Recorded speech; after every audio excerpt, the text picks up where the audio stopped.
Hello and welcome back, guys. We're now starting a new story, Green Mineral Hero, written by Lotus Moonveil. You can find author's profile link in the description. Let's begin. Izuku Midoriya was a simple child growing up. When he was of age for his quirk to manifest, instead of being a flashy quirk, he got one that made him a big target. At first no one noticed that it manifested until a friend of his, Katsuki Bakugo, accidentally blew of a chunk of his arm when he tripped. Instead of screaming or grabbing where he was hit, Izuku didn't even notice. It wasn't until he noticed that the entire room was silent that he looked up from his drawing and saw a chunk of his arm on his table. For a few minutes Izuku just stared at it, then picked it up. Where did this come from? Why does it look familiar? That's when he saw a part of a temporary tattoo Katsuki gave him for his birthday was on it. "Kaken, is this part of me?" Izuku asked as he shakily looked at his arm. Instead of screaming, Izuku was dumbstruck.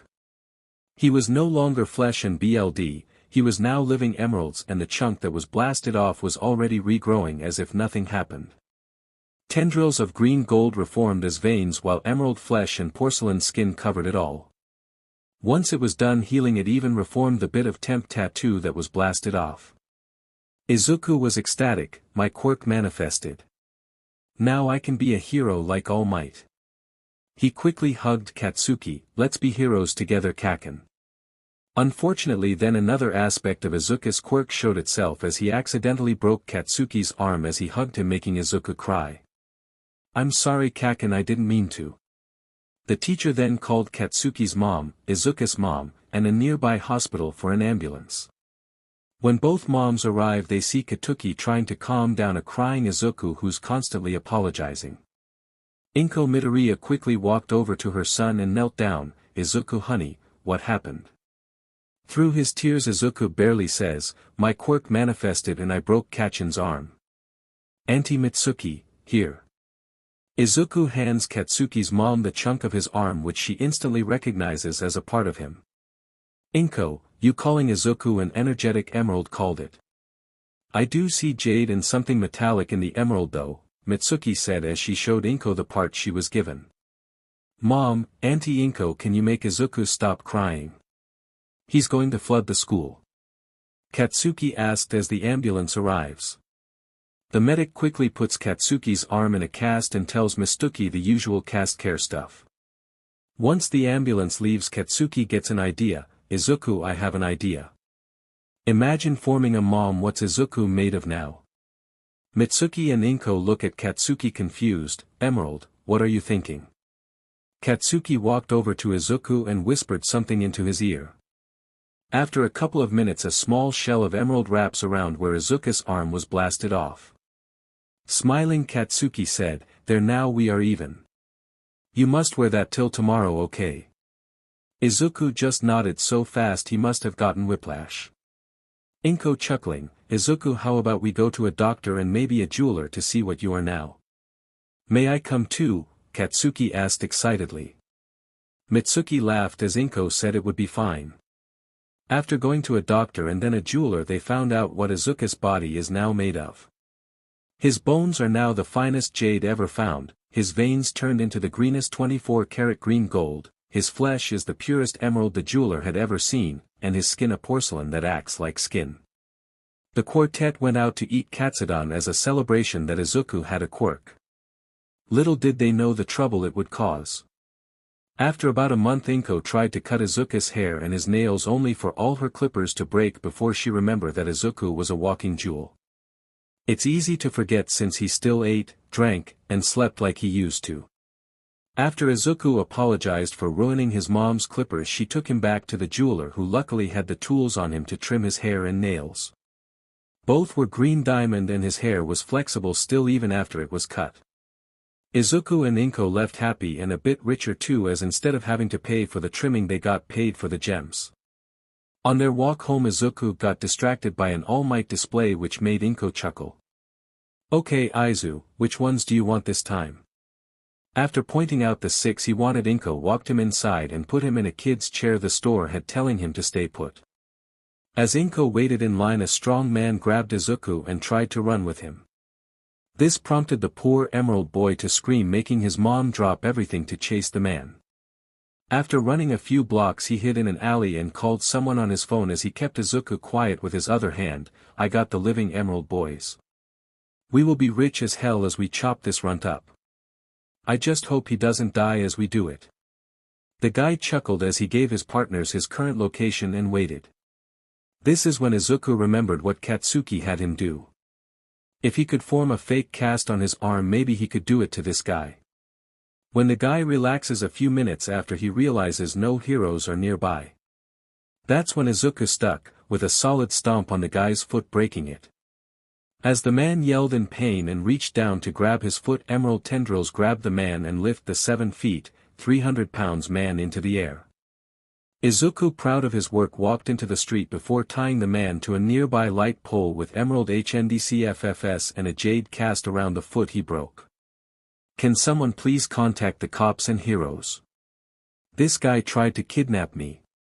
Izuku was shaking as the adrenaline left his system, making the poor emerald cinnamon roll look completely terrified. Within seconds 5 heroes and a SWAT team arrived along with Inko, who rushed over to her son, hugging him.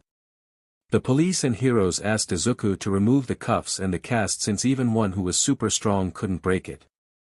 Izuku walked over and absorbed the 2 items only for the guy to punch him. The muscle-bound would-be kidnapper was instantly subdued after he sent Izuku's head through a nearby bookstore window. The kidnapper looked smug. "Don't be mad, Beach, now you're rich." He then started to laugh until he saw something that scared him. Izuku's head was on a jade skeleton and slowly reforming his emerald flesh, green gold veins, and porcelain skin as if nothing happened. Once his shoulders formed, he formed a long shirt made out of green gold threads so nothing too personal was seen. "Mommy, I'm okay, but I'm scared." Izuku ran to him mom as attempted murder of a minor was added to the kidnapper's charges. After Izuku calmed down, he removed his clothes from his old body by breaking it and splitting the shards with the bookstore, the SWAT team, and the heroes that showed up. That's when he met his idol. Izuku didn't realize it at first since he had his head down. All Might chuckling, "Thank you so much, young one. I bet you'd be a great hero when you grow up." When he heard his voice, Izuku looked up and went into total fanboy mode and asked for an autograph. Inko, the heroes, and the cops that were still there were laughing at how quickly he perked up hearing All Might's voice. All Might actually removed his gloves and handed them to the hyper little boy after signing both of them. "All Might, here you go, young one. I think this is a fair trade." As he said that, he showed Izuku that the chunk he received had the temporary tattoo of him on it. This made Izuku blush as All Might said that he will cover it in resin and keep it forever. This made Izuku hug him gently before he left with his mom. Unfortunately, there were plenty attempts to kidnap Izuku over the next 10 years. Eventually Izuku just in cases people who attempt it and wait for the cops. Over the years of haircuts, nail clippings, some accidents where he gets hurt, and some bounties because of kidnappers had made the Midoriyas and the Bakugos rich. Both Katsuki and Izuku planned to go to UA to be heroes. A prank and a letter. Izuku's POV: "It has been 10 years since I found out what my quirk is. Over those long, tortuous years I've actually made a special tally system for each event that happens. I have 369 jade marbles for attempted kidnapping, 122 green diamond marbles for muggings, 22 green gold ball bearings for hostage situations, and luckily only 5 emerald marbles for how many times people have tried to kill me. These marbles are currently in a box under my bed. My mom doesn't know about 90% of these event marbles, so she won't worry about me. It's the last day of school until I go to either a general education high school or UA. The day went on as usual, people bugging me for money or gems, Kaken scaring them off, us getting into the classroom, and going through today's lessons. At the end of the day the teacher joked about us all wanting to be heroes, so no need for a job placement test. Kaken then yelled, "Don't lump me and Izuku with these extras. Both of us are going to UA." That's when the class JRK spoke. "Yeah, you'll both get in by bribing your way through the test," the muscle-bound idiot said. I bet Izuku will pay off the entire group of people taking the test to fail so only you two get in. With that his 3 goons chuckled as he walked over to me. By the way, Emerald Boy, you owe me money for putting my dad in jail. I sighed, already tired of this. Listen here, rocks for brains, if your dad didn't try to kill me 10 years ago he wouldn't be in jail. That's right, the first person who tried to kidnap me was this idiot's father. The brute then punched me. In the split second before his fist hit me I decided to pull a trick I call Jade Skeleton. My entire body hit the wall as I forced all but my skeleton and some sections of my emerald flesh to turn to dust. The entire classroom was silent. It stayed that way until I decided to strike. After picking myself off the floor as a skeleton I slowly walked over to Rocks for Brains, my jaw hanging open, one leg somewhat dragging, and both arms out straight. This made the entire classroom scream, including RFB. The coward literally fell backwards and was trying to crawl away screaming that he was sorry and he didn't mean to kill me. After he crawled into a corner I grabbed and lifted him. That's when he asked for mercy, the one line I wanted to hear. Sorry, all out of mercy. I pretended to get ready to punch him but instead I drop him and reform my body, glad my clothes weren't ruined by his punch. Once I was fully reformed I went to my seat laughing. Seriously, if knocking my head off my body doesn't kill me at 4, I'm much harder to kill now. Kaken shook his head. Izuku, that joke went too far. Even I thought you were dead and Puppeteer in the corner was moving you. With that the bell rang and we all left to go home. I decided to run by the jeweler to get another haircut, so I took a longer way home which would bring me by him. Along the way there I went under a bridge and nearly got knocked over by a manhole cover tossed by a mass of slime. Perfect, a bodysuit to hide in, the slime creature said before charging at me. When he touched me I quickly coated him with emeralds. Great, I have to add 2 more emerald marbles to my collection. What's with people wanting to kill me today? I sigh as I pull my phone from my backpack. Go call the police. When I find the number for the police All Might pops out of the sewer. Thank you for catching this guy. Why do these emeralds look so familiar? All Might said as he looked the caught sludge over. I laughed. Hey All Might, you still have my arm in your trophy case. When I asked him that he walked over and hugged me. Young Midoriya, how long has it been since I last saw you? You've grown up like a weed. I returned the hug. 2 years and 52 marbles ago. What do you mean by 52 marbles? All Might asked as I called the police and had them on their way. I actually started a tally system for how many times I've been kidnapped, mugged, held hostage, and when they try to kill me. I got 2 more marbles today from a classmate and this sewer dweller, I explained as I leaned against the bejeweled sludge. By the time the police arrived All Might left to avoid the cameras of press. The sludge changed back go his human form, and I was playing Bloons Tower Defense 30 on my phone. After the guy was detained I got my haircut, some Pocky, a case of my favorite soda, a case of my mom's favorite, and some a new cast iron skillet from mom since she accidentally broke hers last time I was in trouble. Apparently back before Quirk some moms would wait for their kids to get home late and threaten them with paddles or pans until they told the truth as to why they were late. Now it's not as common, but because of how often I get in trouble whenever mom and I go out she carries the skillet in her purse to beat up the bad guys and me if it's my fault. She actually has a fan group calling her Skillet Mama, the cast iron protector. After about the 50th kidnapping she got an honorary hero's license just so she can use her quirk in public, which has grown much stronger since then. Mom, I'm home with gifts. I yelled as I closed the front door of our much bigger house. With how much money I make with just the haircuts and nail clippings alone we could afford a fully staffed mansion, but we agreed that's too much so we live in a 2-story house. Izu, you were on the TV again. What did you do to provoke the sludge? Mom asked as she put my gifts away. He was running from All Might and he wanted to use me as a bodysuit. Also the cast iron pan has an emerald core to hopefully make it last longer. I said as I ate my Pocky. Izuku, if I didn't know better I'd say you looked for trouble, but I know it's the opposite. Mom sighed as she put the cast iron pan into her going out purse. How much can you move with your mind now, Mom? I ask as I start to make us both supper. About 6 tons now, and I can send it away now too. No more headaches from using it too much either. That reminds me, this was in the mail.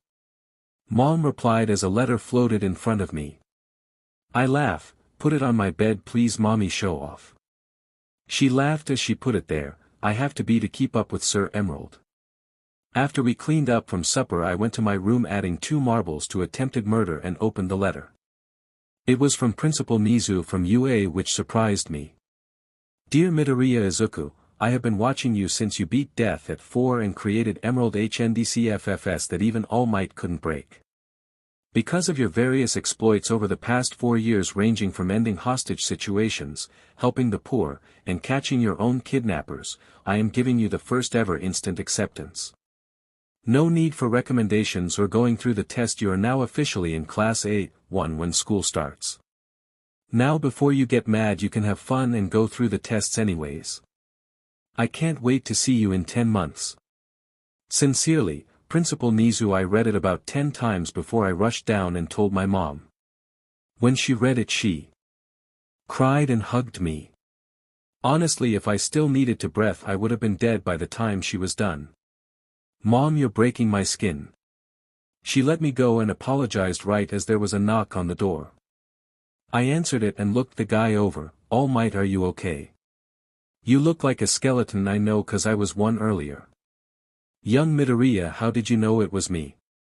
All Might asked while holding my arm that was in a block of resin. I let him in as I answered, same hair just droopier, same eyes, and same way of talking. Also you're holding my arm. He chuckled and rubbed the back of his head, good point. Is your mom home? I would like to talk to both of you. I lead him to the living room and put the resin-covered arm on the couch next to him. Mrs. Midoriya and young Midoriya, I would like to give my recommendation to get into UA to you, young Midoriya. I processed what he said, then showed him the letter. I'm honored, but Principal Nizu beat you to it. I am going to be in 1A. He read it and laughed. I guess when I talked to him 10 years ago you stuck out to him.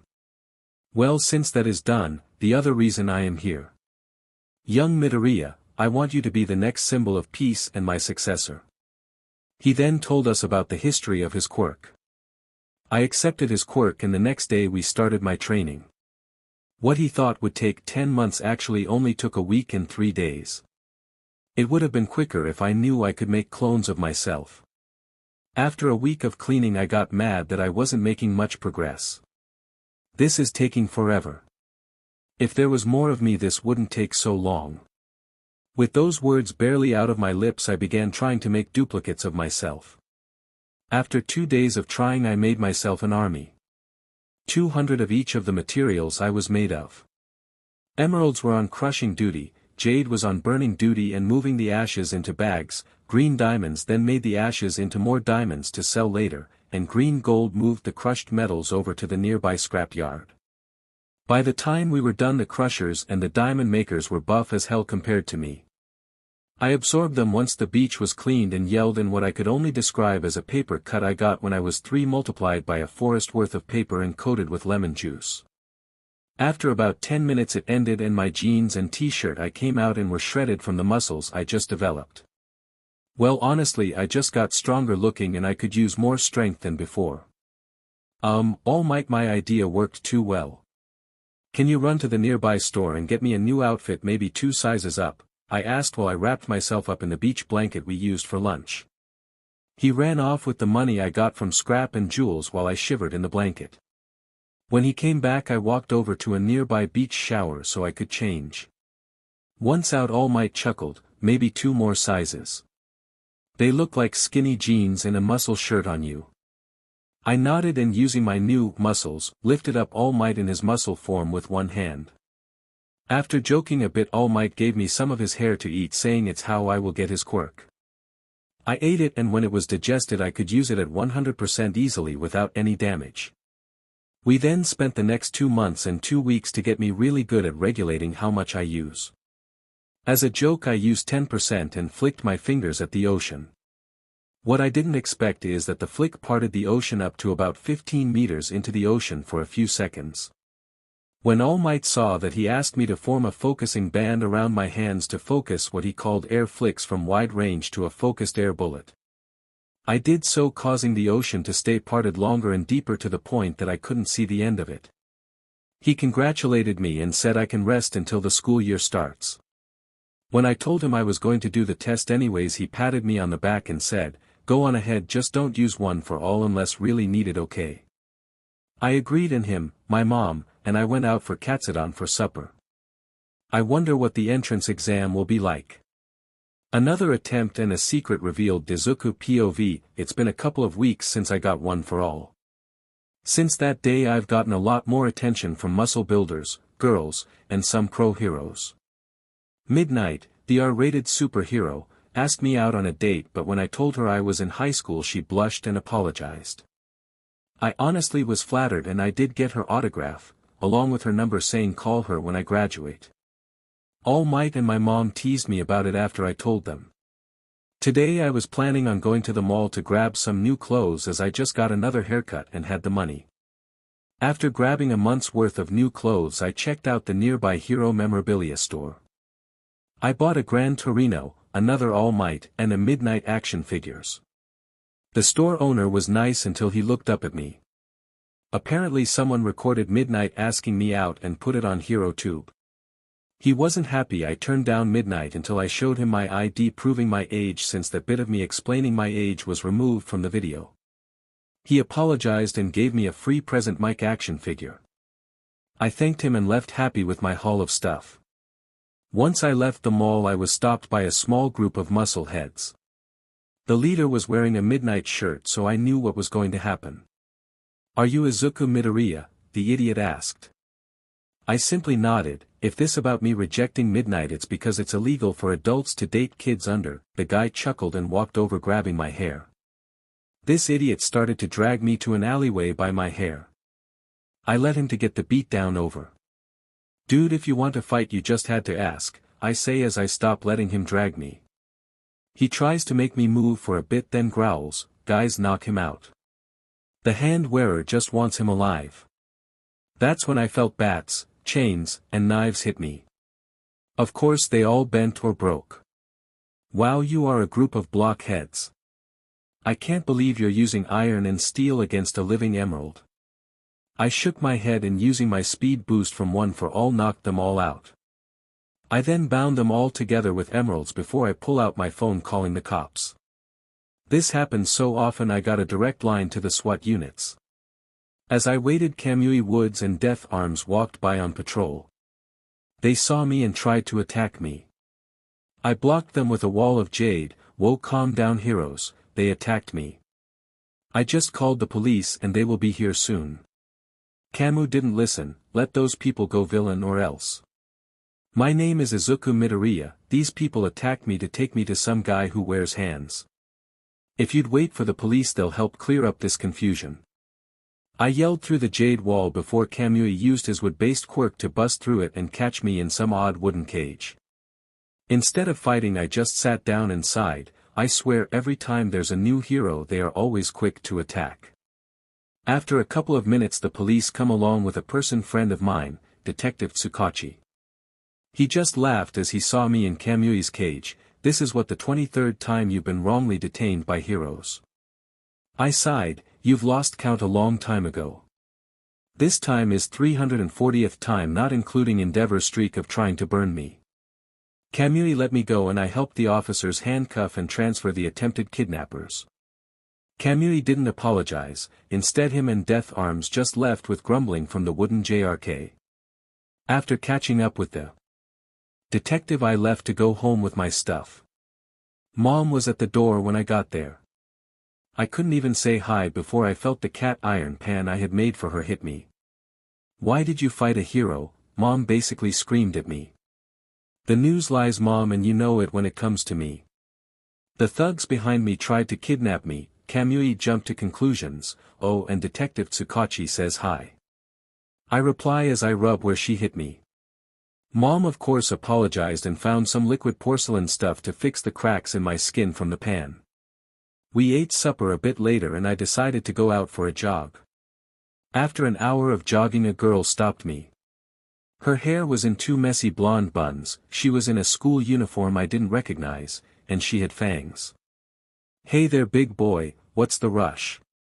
"I'm Toga, what's your name?" she asked as she kept her hands behind her back. "I am sorry Toga, but I must be heading home. I have training tomorrow," I replied as I walked by her. As I got just beyond her I felt a knife hit my back where my heart would be if I had one and heard what sounded like a dull piano note. I turned to look at her and nearly burst out laughing at how confused she looked as she studied her now bent knife.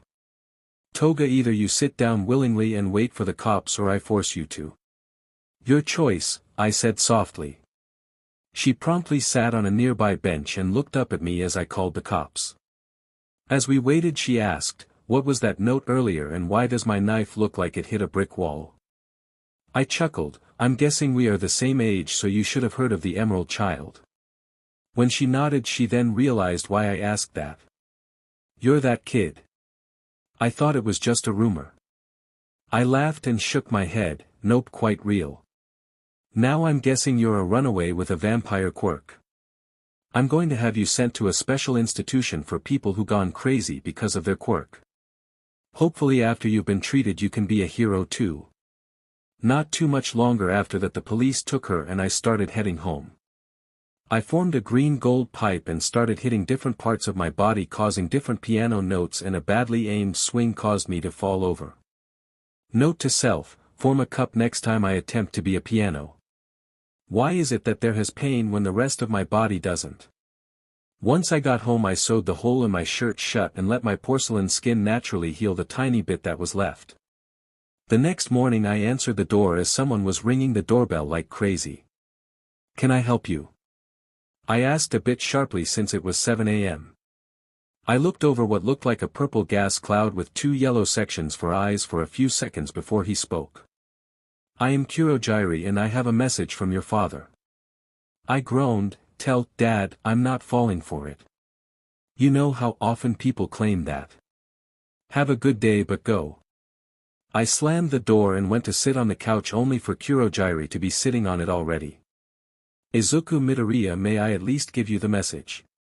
I made myself a drink. "Fine, just make it quick. I want you gone before Mom wakes up." I pointed to the hanging cast iron skillet and he nodded.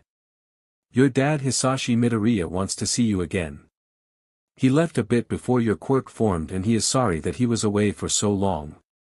To make up for it he wants to give you a family heirloom before he dies and return your other quirk." I dropped my cup at the last bit. Instead of my cup breaking, Kurojiri caught it through a portal and put it down in front of me. "He expected your reaction to be like that.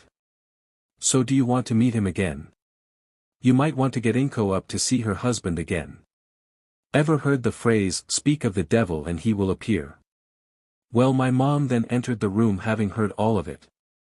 "I know it's most likely not Hisashi, but if it is him I'd love to see him again." Kurojiri then created a portal nearby and out came a guy with no face above his mouth. He had tubes all over his throat and neck as if to keep him alive. "Inko, Izuku. I'm finally home again." He started to cough up some blood as he sat down on a nearby chair. "I'm sorry, it's not under better circumstances, my two emeralds. Izuku, I know you want proof that I am your father."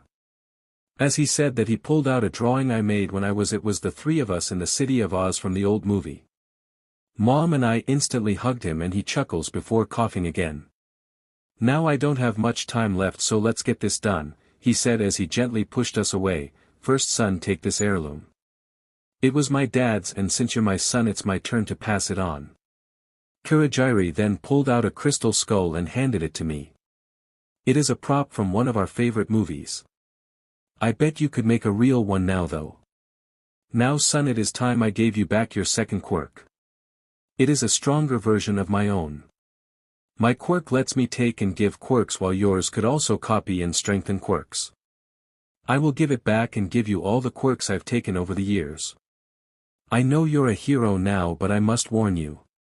Some quirks I have are very evil quirks. Honestly, no quirk, only its user can be evil. Kneel or sit next to me, son." I sat next to him in a chair and he set his hand on my head. At first I felt nothing. It wasn't until I saw that my eyes were like headlights did I realize something was happening. Once it was done, Dad coughed. I'm proud of you, son. I know you'll be a much bigger and better man than I was. When the police find me and tell everyone who I am, that my legacy as all for one doesn't ruin your chances at a perfect future. The news of you being a villain's son will cause you trouble, but please rise above it. Inko, in my centuries of living you are the only person I loved. I'm sorry I couldn't risk the heroes finding you and our son. He hugged us both, then left through the portal with Kurogiri. I put the skull on my dresser and called All Might. He answered a bit groggily, "Young Midoriya, is there something wrong?" I steadied my nerves and shakily asked, "Remember that you told me about some guy called All for One? Well, I just meet him again. He was my father and he's dying." All Might was silent for about 5 minutes before he hung up on me. 2 hours later it was on the news about Dad's body being found in an old abandoned building. They also told the entire world that I was his son and that my mom was married to him. This started the months of hell that nearly killed my mom. Months of hell. Izuku POV. The news revealed who my dad was, and everyone, even Kaken, was treating us like the plague. Mom stayed at home as she was fired the second the news finished the report. In the next week or two she was going to sue for wrongful termination, but the court keeps delaying it. First it was to happen in the same month, and now it's set up to happen right when I go into UA. The jeweler I go to only lets me in at night so his business won't go under, because people claim my emeralds and such are cursed. It has been a week since the news and I hear my phone go off. It's another unlisted number. Hello. The caller: "Go jump off a roof, devil spawn." Click. I am actually used to it because it happens often. Usually it's the house phone, not my cell. I barely put it down when All Might calls me, "Hey young Midoriya, we need to talk." Beach at midnight. Sure, I have nothing else to do with all the death threats I get. I sarcastically say before he hangs up. I get to the beach right before midnight using an odd teleporting quirk my father gave me.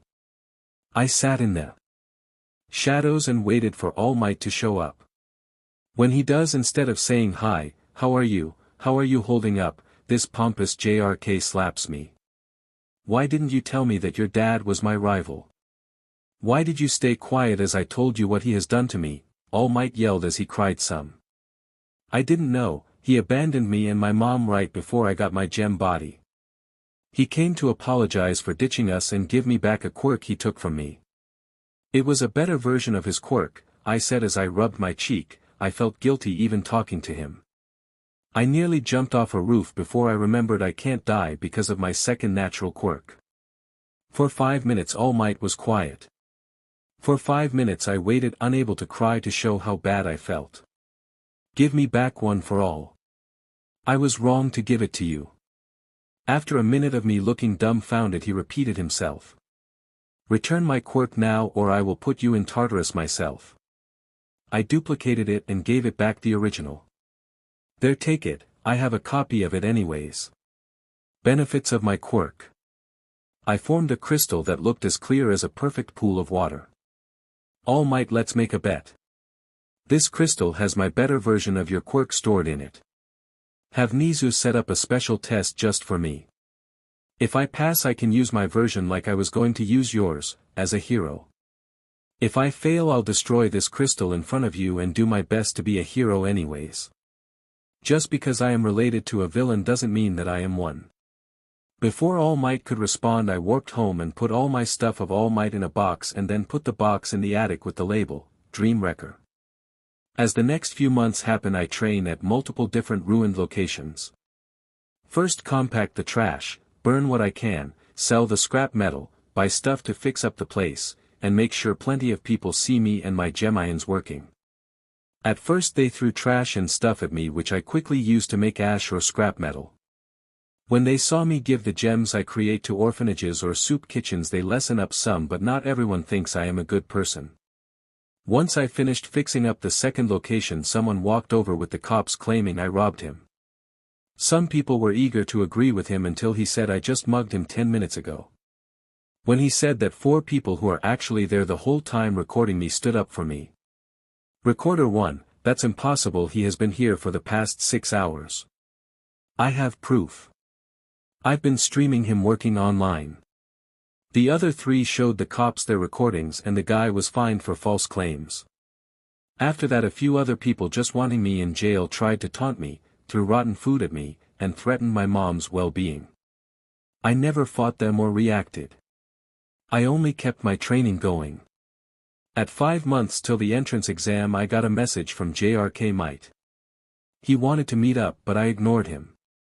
After a week of him just messaging me he was at my current training area one morning. I asked him to get out of my way and started my training again. No matter what he tried to say or did to get my attention I ignored him. Recorder 1, who I later learned was named Sam, oi, Skeletor, leave him alone. He doesn't want to talk to you.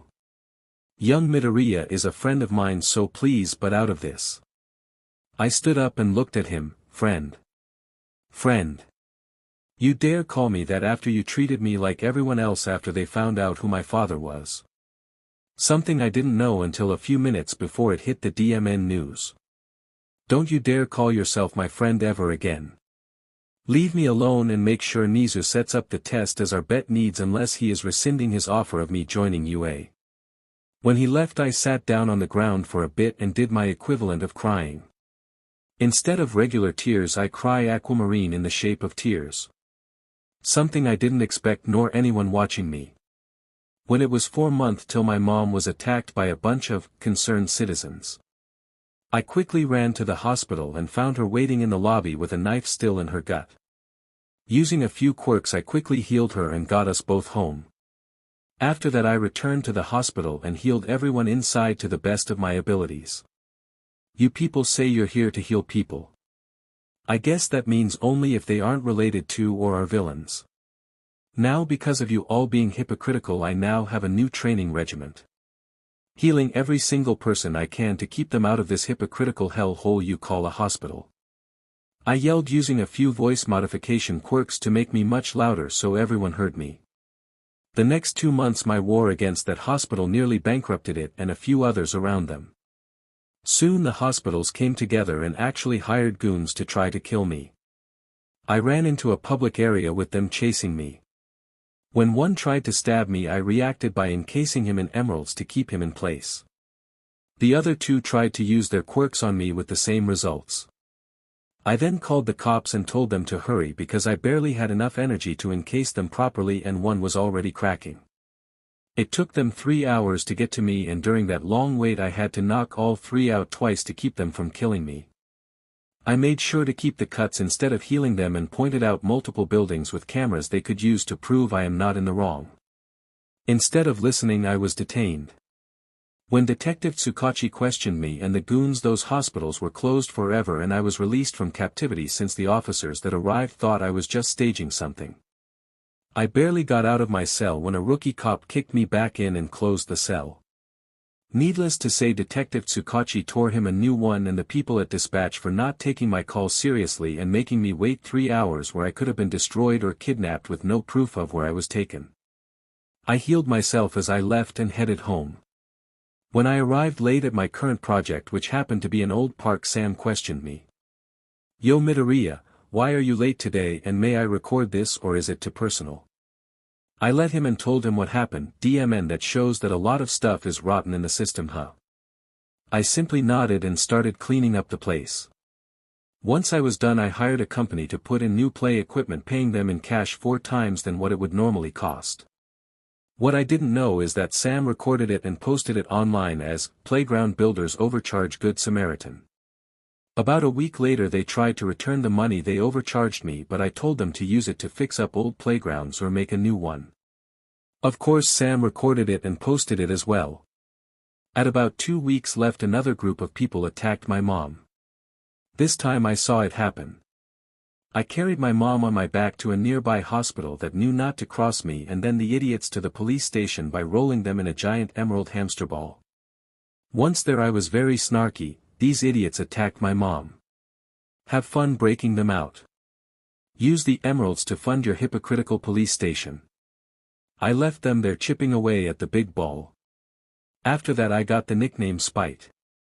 In spite of everyone treating me like a villain, I was a good Samaritan that went way above what's needed.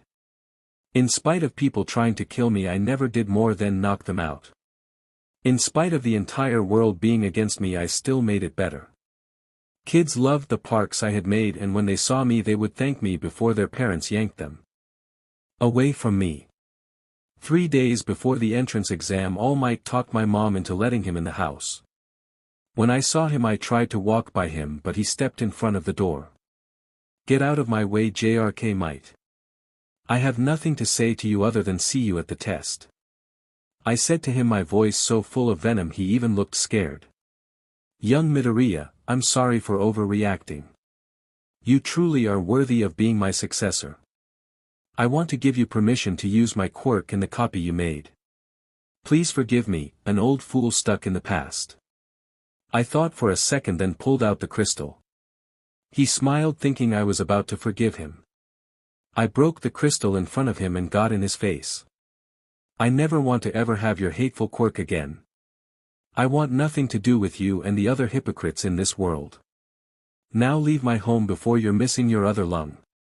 My eyes and venom-filled voice made him run out of my house as if I lit his butt on fire. On second thoughts, I kinda wish I had, but then again I don't need to go to jail.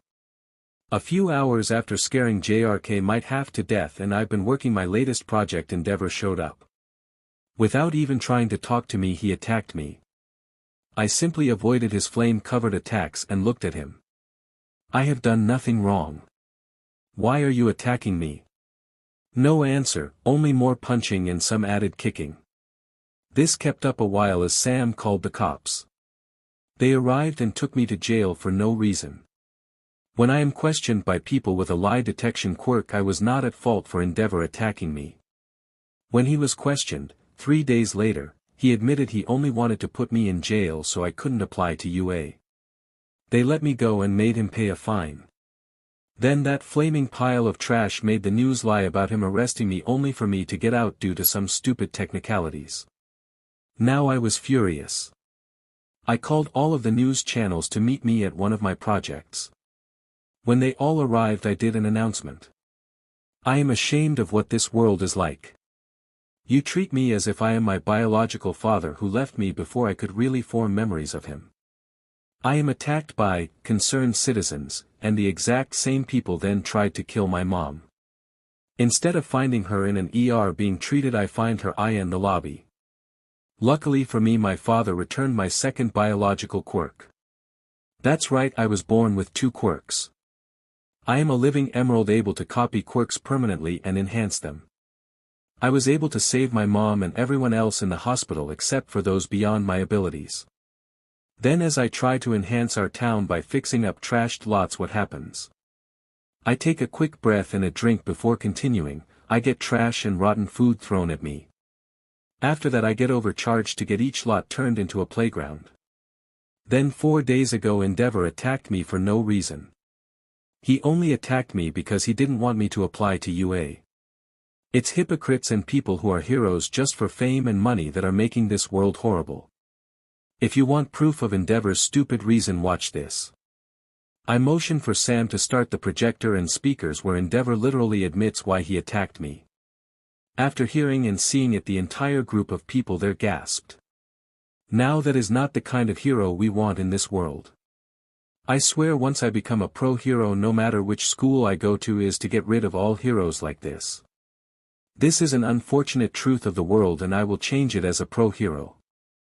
I answered a few questions and someone mentioned All Might. I rather not talk about one of the biggest hypocrites in our society. He trained me for 1 month only to abandon me once the news broke of my father. He is no better than Endeavor. With that I ended the press conference and went home. My mom wasn't happy when she saw the conference but was proud of me standing up for myself. We went out for Katsudon with everyone giving us wide berth. We ate dinner and went home. We got a flood of the usual hate calls plus a few people claiming that I'm a bold-faced liar. The next day All Might admitted to training me until he found out I was related to his main enemy. He claimed to be sorry but I turned off the TV anyways. I was sick of hearing his lies. Can't wait to prove him wrong for taking back his quirk and losing the best choice for the next holder. I'm glad I erased the small power boost I had gotten from it before I returned it. That quirk isn't worth holding my quirks and personality. Izuku POV. I have been waiting for this day. The day I make All Might eat his words. For this reason I arrived early at UA and set up what I call Quirk Walk. It's a very thin layer of green diamond and everyone who steps on it gets their quirk copied and added to my collection. Thanks to some odd reason both regular applicants and those who are recommendations are both testing the same day. I came so early I even have the teacher's quirks. Present Mike and some talking to animals quirks omband will be very useful in a forest. Once everyone else was in I joined them quickly absorbing the QW. I aced the written test and turned it in heading to the auditorium with the other regular applicants. Once everyone who passed came to the auditorium Present Mike started his stupid speech explaining the test. Right when he finished saying 3 bots are worth points some idiot interrupted. Excuse me sir, the pamphlet everyone was given says there are 4 bots not 3. Either the pamphlet is wrong or you are. Now boy in the back in the black outfit, quit standing around and acting like a creep. You scared plenty of people away from testing today. I couldn't help but laugh a bit then remove my black hood.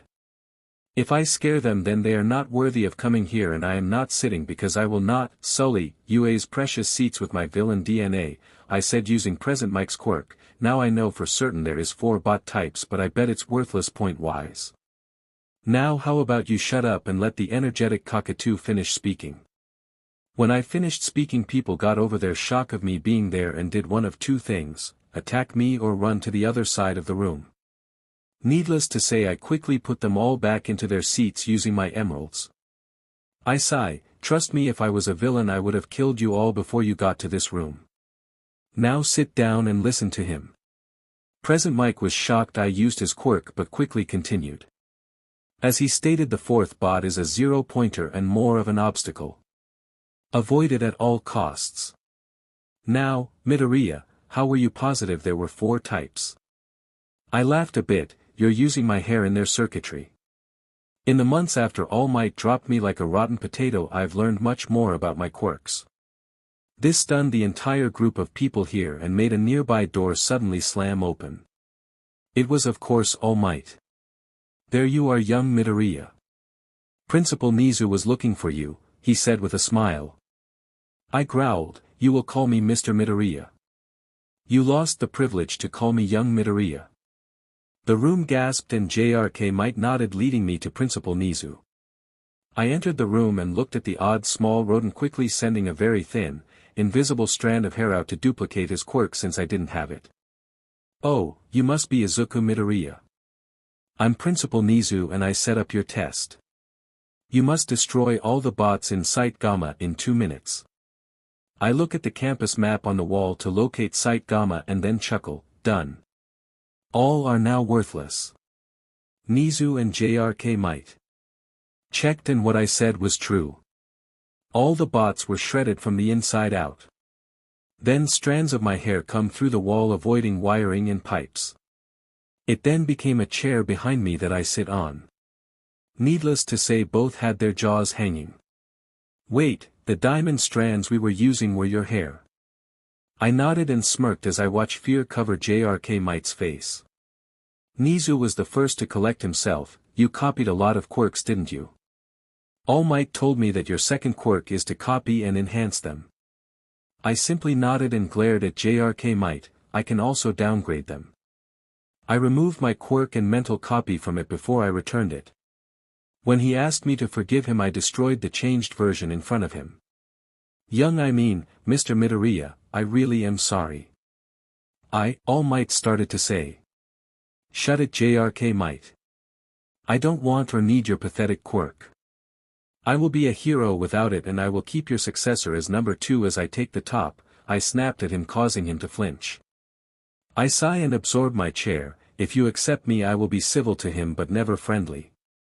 Maybe one day I may forgive him but not soon. After bowing to Nizu and glaring at JRK Might I leave the room. I watch the others do their simple tests chuckling at how much some are struggling. I'm about to leave when I hear a girl yell for help. Without thinking I jump down to her from my floating emerald and quickly get her out from under the concrete rubble on her. As I turn to face the 0-pointer I have a jade clone move her to safety before I make my hands bigger than the stupid bot and crush it along with the buildings close to it. Once it was a compressed ball the size of a meatball I eat it then walk over to the girl, absorbing my clone as I get close. I heal her wounds then everyone else's before I walk out. The walk home was boring as no one even bothered to mess with me. I kind of missed the fights and the kidnappings. The human interaction of it is what I crave. Heck, even a person booing me would be nice. Once I was home I showered, drank some soda, and waited for Mom. Hopefully the place's mom visits will hire her. She could use a job.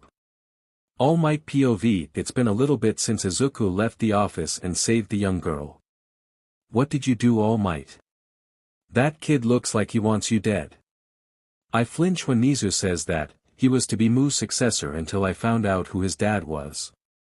I panicked and made him return the quirk even though he used 100% without any problem. Nizu glares then hits me upside the head, you numbskull. You could have made him like his father by doing that. He is already partly on that path. He formed a very thin layer, of what I'm guessing is his green diamond hair, over the walkway and probably used it to copy Quirk's. He probably copied mine when he came in here. Now if he ever goes evil we can't stop him. I know I'm a fool. Hopefully I can make it up to him and return this quirk to him. It hasn't felt like mine since he returned it, I sigh. I really hope that he forgives me sooner than later. Nizu shook his head. I currently see it as later. You really crushed him. He saw you as his idol over 10 years ago. The worst person to crush a dream is someone you look up to.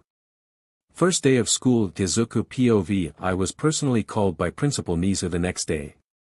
Of course I was put in A1 but I know he just put me there so I wouldn't be a villain. After grabbing the school supplies I would need I just waited the weeks until class. My mom was proud of me but for some reason it felt hollow. I was doing what I have dreamed of for years but it left a bitter taste in my mouth. That was when I realized I'm doing this out of spite and the only way I will enjoy this is if I let it go. That's when I thought up something. Mom, I have a mean idea I want to pull on UA for a while. I am going to be very sharp and cold with All Might and Kaken but nice to everyone else for a while. My mom thought for a bit. Well, I had Mitsuki reduce Katsuki's allowance a ton and ground him but sure, go ahead. They deserve it. I smile and go to bed ready to put on the best performance ever. This will be a fun month or two. The first day came and I just warped into the classroom and sat at a seat in the back of the room and near the windows. I just sat there and looked out the window as the entire class slowly walked in. Their shocked gasps, soft whispering and choosing seats furthest away from me was funny to hear. Then came in Kaken. He walked over to me and I glared at him. Don't bug me, Katsuki. I don't want to hear it. Just get your seat and shut up, I snapped at him while still looking out the window. Of course he went to his seat and more of the class filed in. Then I saw Interrupter walk in. He robotically walks over to me. What are you doing here, villain? Kaken quickly walked over and pulled him away. Izuku is not a villain. Just because his father was doesn't mean he is one. The blue-haired boy yanked out of Kaken's grasp and marched right back over. I, Tenya Ida, will not let a villain be in my class. This idiot grabbed me by my arm and yanked. I let that arm pop off and I yelled in pain. What the F is your mental deficiency? I am not a villain and it still hurts when I lose a limb. I slowly regrow a new arm. I start off with the jade bones, then my green gold veins, my flesh then formed slowly muscle by muscle. When my porcelain skin finally formed a bunch of my classmates were sickly green. Sorry about that. I usually heal much faster. Haven't really ate properly with everyone trying to put me in jail for no reason. I move my arm around before grabbing the removed arm and take the sleeve from it using my hair to sew it back on. I relax once it's on. Look, Ida, was it? I want to be a hero and I want people that are just in it for fame to leave. That was why I was do evil acting in the auditorium. Ida stiffened and went to his seat. That's when the girl I saved walked over. You're the boy who saved and healed me during the test. I'm Ochako Uraraka, thank you so much for saving me. You left so suddenly I wasn't able to thank you till now. The others in the class were shocked. I then looked at a sleeping bag on the floor. Hello Mr. Aizawa. You need to get the sleeping bags with legs if you want to be in one and move, I say with a chuckle causing him to stand straight up. Does such a thing really exist? This made many girls scream thinking it was a giant bug. I know someone here has a creation quirk. I copied it as you entered the school to do the entrance exam. A long black-haired girl stands up, my name is Momo and you copied my quirk. I walked over and touched her shoulder, wasn't sure if it was you or dual chromatic hair. I just boosted it for you. Now you don't need your skin to be exposed to create stuff and it's now a mix of your body fats and energy in the air to make stuff. Can you make a sleeping bag with legs for Mr. Aizawa please? I'm still memorizing atomic structures and how they all work together. She nodded and was happy as she formed it without removing her clothes. When she gave it to Aizawa he instantly put it on and moonwalked a tiny bit. Thank you both, now all to sports field. Aizawa said as he tossed everyone gym uniforms and kinda skipped out of the classroom. I took mine and walked to the locker room. Once we were all there Aizawa looked at me, how many can you boost at a time and how long? I pretend to think, it's a permanent boost but my limit is 20 per month. I quickly boost Aizawa's and tell him when he blocks a quirk he doesn't need to look at them anymore. It'll stay blocked for a day unless he undoes it. I would boost more but not every classmate will get a boost and I know some don't trust me. With that Uraraka walked up and volunteered to be boosted. Her gravity quirk now doesn't make her nauseous and she can increase something's gravity. After that I boosted everyone's quirk except Kaken and Mineta. They all did their tests with their boosted quirks. After a bit I made my leg ding getting everyone's attention. Mineta, come here please. When he hesitantly walked over I boosted his quirk. Now his grape-shaped glue orbs can shape-shift into basic items like swords and daggers. Sorry Katsuki, I won't have another booster point for a while. I hope your ego doesn't make you crazy as you wait. After a few hours of trying out their boosts and a few hitting Mineta, unfortunately he is a pervert. We all change, shower, and go eat lunch. Everyone is much more relaxed around me. I am nice and polite with everyone except Kaken and when someone mentions All Might I stiffen forming jade spikes. After a few seconds I'd retract the spikes and apologize. After lunch we all did our boring normal classes. I just teleported home after class. I walked into the living room after changing into some shorts and a t-shirt. I boosted everyone in my class's quirks except for Kachen's. He looked really mad. My mom laughed softly and shook her head, don't tease him too bad. He does deserve it but still. I nodded and relaxed to watch TV. Izuku POV. I wake up and take a shower to clean off my porcelain skin. Once I was dry and in today's uniform I head downstairs for breakfast. I eat my breakfast and begin to cough. I cough for a couple of minutes before I spit up a giant lump of emerald equal to my breakfast in size. My mom looks worried until I chip off a bit of my arm equal to about half a piece of bacon which quickly heals. I eat the bacon only to cough up a piece of emerald about half a piece of bacon. That is very new. I'm guessing that I can only eat so much as backup matter before I don't need to eat anymore. So as long as I am not hurt I can't eat nor do I need to. Well, at least our jeweler can use the results of my Midas touch. We laugh at my joke as I kissed my mom on the cheek and left for school. On the way there I gave some kid money for a quick breakfast at a local fast food place. He was just short of it but I paid and gave him extra. Once I got to school I got into my seat and messed with a small chunk of jade as I got lost in thought. I couldn't eat lunch without coughing up emeralds or maybe some jade but I didn't want to offend Lunch Rush, our food-based hero that runs the cafeteria. I was distracted until Momo tapped me on the shoulder. Oh sorry, I was lost in thought. Did you say something? I rubbed the back of my head embarrassed. Momo giggled, it's fine but you were muttering out loud and scaring everyone. What's this about offending lunch rush? I sigh, a new aspect of my quirk showed up. I apparently don't need to eat but if I get hurt it helps to eat to replace future damage. I coughed up my breakfast until I damaged my arm a tiny bit. If I eat I cough up emeralds upsetting everyone's stomach or I don't eat and offend lunch rush. Momo's eyes went wide for a minute before chuckling. Maybe make the food into emeralds and give it to him as a trophy. We all sat down and waited for our teacher for this morning to show up. That's when the door opened and I heard All Might's voice. I'm here, entering like a normal person.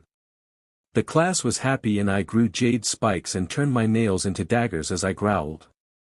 Needless to say everyone was stunned and All Might fell backwards back out into the hallway. I couldn't help but fall onto my own rear laughing. The entire class was confused until I walked over to Kaken and boosted him, retracted my nails and spikes, and helped All Might up. That was for ditching me. Be glad I am easy to forgive and forget but next time it won't be as easy. Same goes for you Kaken. I will deboost your quirk. I go back to my seat and smile. All Might coughed, I'm glad you've forgiven me Mr. Midoriya. Now everyone today you're all doing battle training at Site Gamma. This will be random teams, one acting as heroes and the other as villains. The heroes will be trying to catch the villains or the weapons as the villains have to stop the heroes for 15 minutes or catch the heroes. Now heroes need costumes. He pressed a button on something and a bunch of cases with desk numbers show up. We all grab our cases and go change. I didn't have a case since I never submitted a costume design. Instead I broke my porcelain skin and became an emerald-based X-ray man. I made sure to hide my junk just in case my gym outfit get ripped. We all meet in front of All Might where he announces the teams. I ended up with Momo and we're against Bakugo and Ida. You can already guess what team I'm on. I put the weapon in the middle of the building and encase it with emeralds. I then looked at Momo. I have a plan but it'll be a bit risky. You set up tripwire and such on the floor below and the floor above with them getting much more common in different corners. I will taunt the living bomb. She nodded and got to work as Ida and Kaken argued about a plan. I could hear them thanks to a quirk Dad stole then gave to me. I set up some gem ions on the top and bottom floor before I walk onto the roof and yell down, be glad I boosted you. Now you might be at least an entertaining opponent. Actually, Ida, how about you meet me up here? Your boosted engines can easily get you up here. I laughed maniacally and thanks to some villain movies I watched it scared everyone. Actually just give up you two. Neither of you will ever beat me. I quickly ran down and gave Momo some useful quirks. The simple list is speed, strength, erasure, and a cloning quirk. We split up as I heard explosions heading up to the roof. Have fun Momo, also if you want to keep them tell me. Once I got to the roof I'm immediately laughing my butt off. Bakugo was busy removing his ruined boots as they were melted, exploded, and on fire from the boost I gave him. The boost just added his explosive sweat to his feet but the results were funny. Of course this made Kaken mad so he launched himself at me. Wrong move Kaken, wrong move. I roll out of the way and two gem ions grab Kaken before fusing together becoming a case around him from the neck down. Don't try exploding it. You might kill yourself because even All Might can't break my emeralds. Have a good time waiting you nuclear Pomeranian. I rushed downstairs to where the weapon was only to just catch the tail end of the fight. What I saw was Ida suddenly being lifted to the ceiling in a net and held up by 4 Momos. We got called the winners and I undo my gem ions and take the quirks from Momo since she didn't want them. I then turned around only for Bakugo to pull the pin on both of his gauntlets. Ida sped Momo out of the way as they basically see my body completely destroyed in front of them. All Might came running and watches as one of my shards, which I quickly tossed to the side out of instinct, form into my body with a green gold and jade version of a gym outfit forming over my body before my more private bit form. DMN Kaken, I may be immortal but that hurt like hell. I was taunting you to make you lose your common sense and attack blindly. I pop my shoulders. And move to the door shakily. I must thank you though Lunch Rush may get mad. You damaged me so much I'm starving. All Might excused Momo, Ida, and I to lunch early with a note to give to Lunch Rush. Momo, Ida, and even Lunch Rush was surprised with how much I was eating even though it was basically just after breakfast. I was still eating when lunchtime started. When everyone got to our table Kaken sat next to me. That blast was for calling me a Pomeranian. You know I hate dogs. I shrugged and kept eating until I burped up a chunk of emerald. I sighed and relaxed finally full. Guys, he has been eating non-stop for hours. Even Lunch Rush was worried and was cooking triple time to make sure there was enough for everyone. Everyone looked at Ida confused then at me as I handed Lunch Rush the emerald. After I apologized to Lunch Rush for my eating frenzy I returned to my table. We all chatted and joked as Kaken and I caught up some. We even got on the phone with my mom who was with Auntie Mitsuki. Everything was now back to how it was but everyone knew not to make me a villain.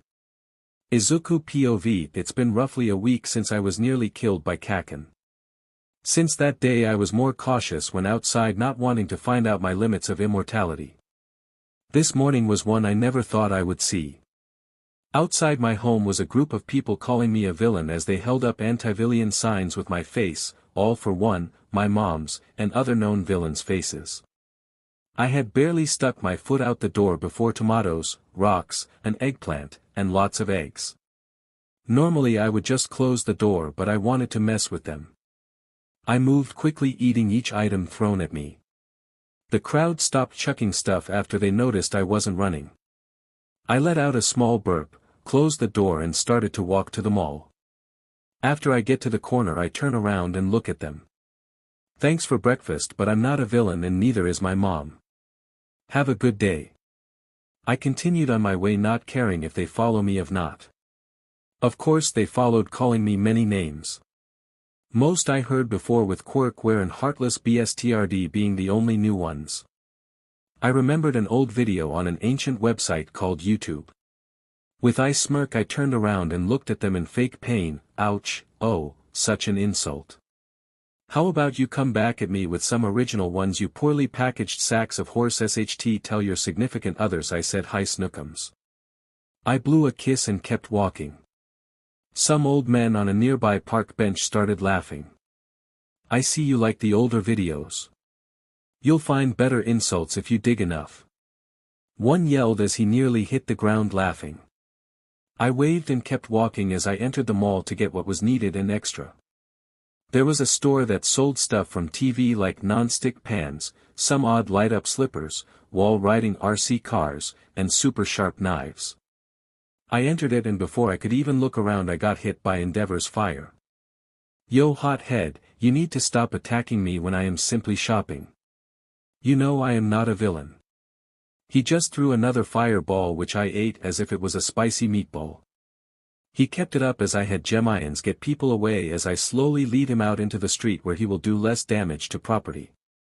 After some time of eating his stupid fireball and forming jade chain mail armor to prevent NDTY the police arrived and pointed their guns at me. Here we go again. I sigh as I recall my Gemians and lay on the ground with my hands behind my back. Hothead used this as an opportunity to try to melt me into a puddle only to find me unharmed and covered in more jade armor. Will you stop that? That is the second outfit you ruined of mine.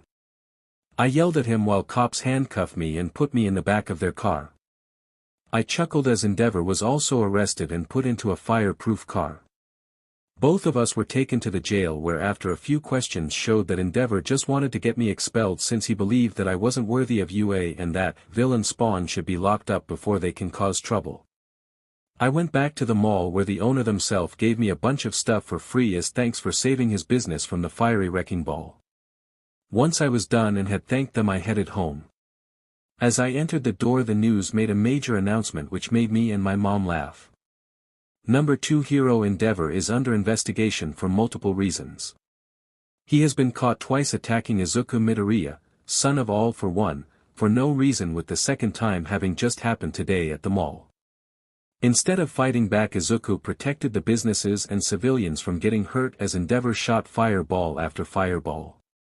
In the end, Izuku laid down in the middle of the road only for the number 2 hero to try to melt him.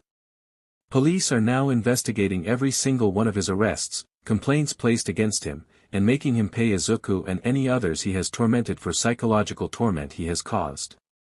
His license is officially suspended for the next 2 years, and it is highly likely that it'll be revoked. My phone then began to ring off the hook. The first few were the usual insults which I now had recorded with their phone numbers. There was jump off the roof, demon spawn, quit lying about Endeavor, and some death threats. Then a new call came through which I didn't expect. It was an anonymous caller giving me thanks that Endeavor's horrible parenting will finally be revealed and ended. I couldn't get his name before he hung up, but I still sent all the calls and the data collected from them to the cops. The next day I went to school and apologized to Shoto Todoroki about having his dad arrested. What surprised me is that he actually smiled. I hope that horrible father loses his license and is imprisoned so I no longer have to deal with him.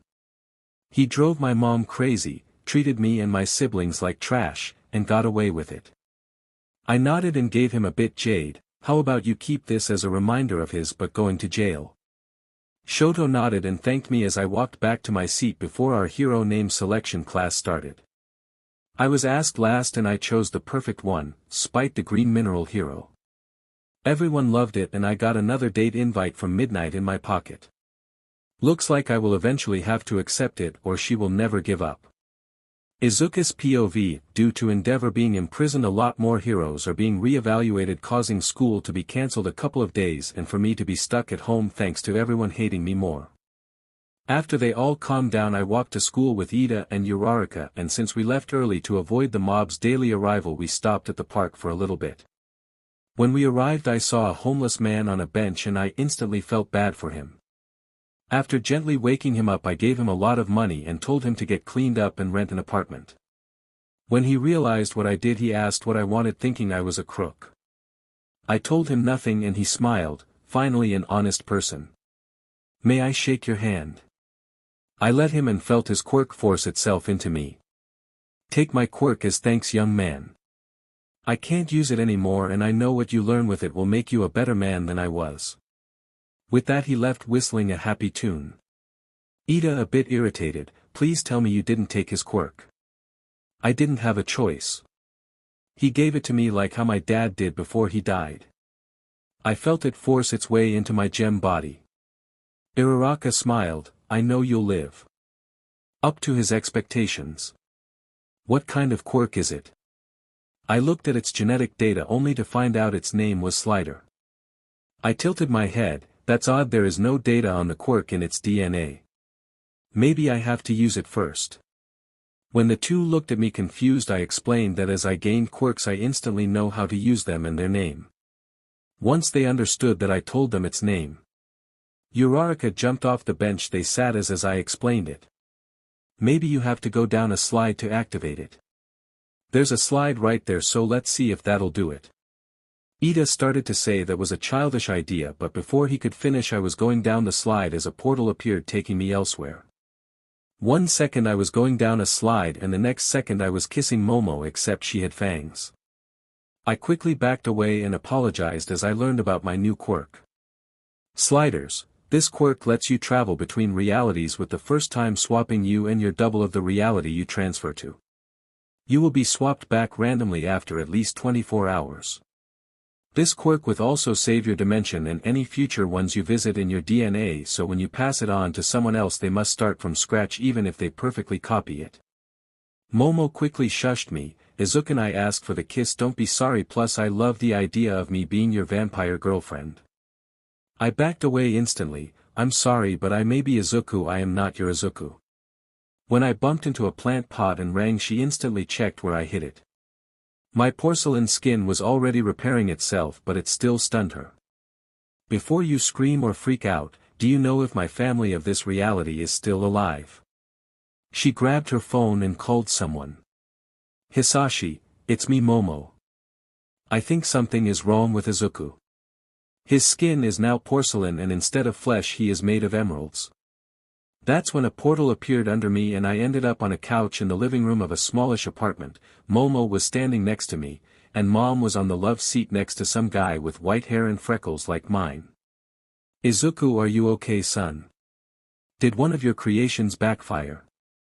I sat up. Wait, son. Dad, is that you?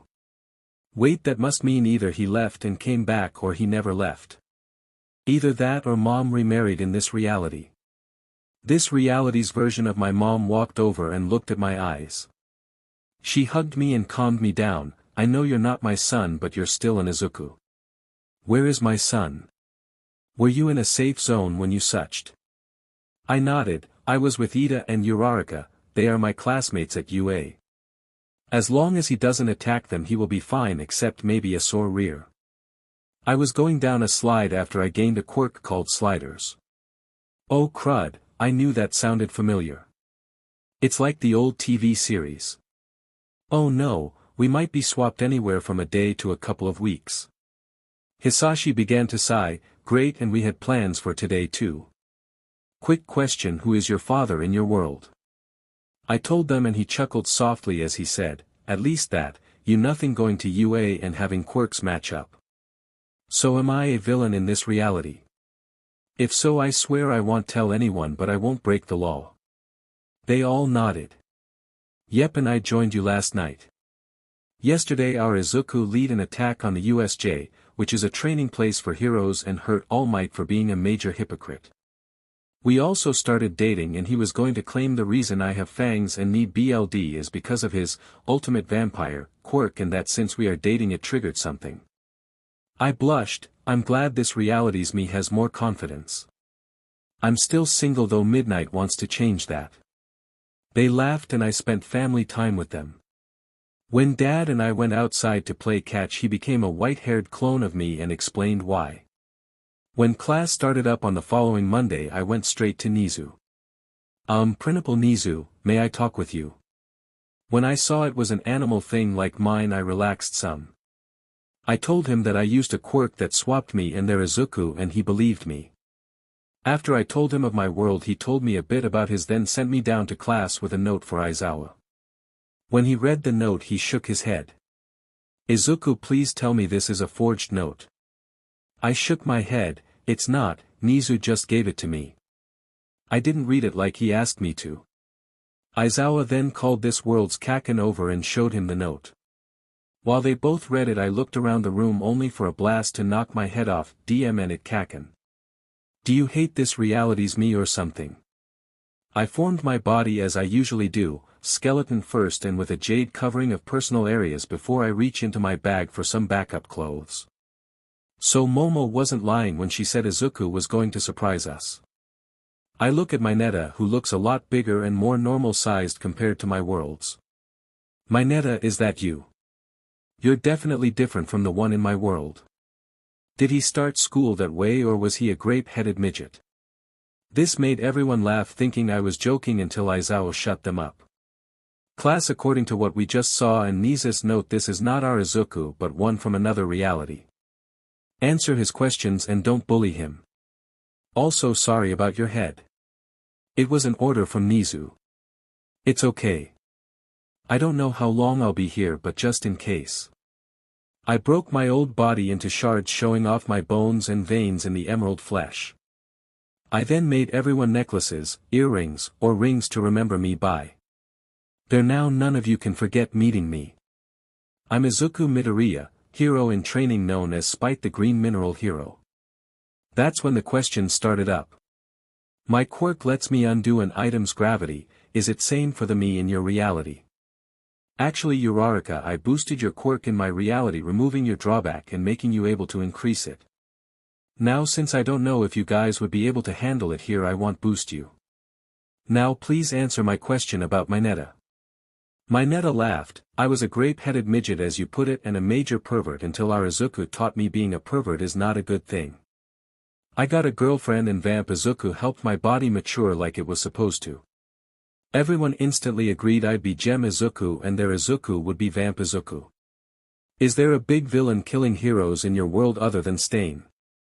I instantly shook my head. Nope, just him last I checked. I've been here since Thursday and I hope your guys all might will be okay. Momo told me about Wednesday. Also Shoto, I am sorry about your dad.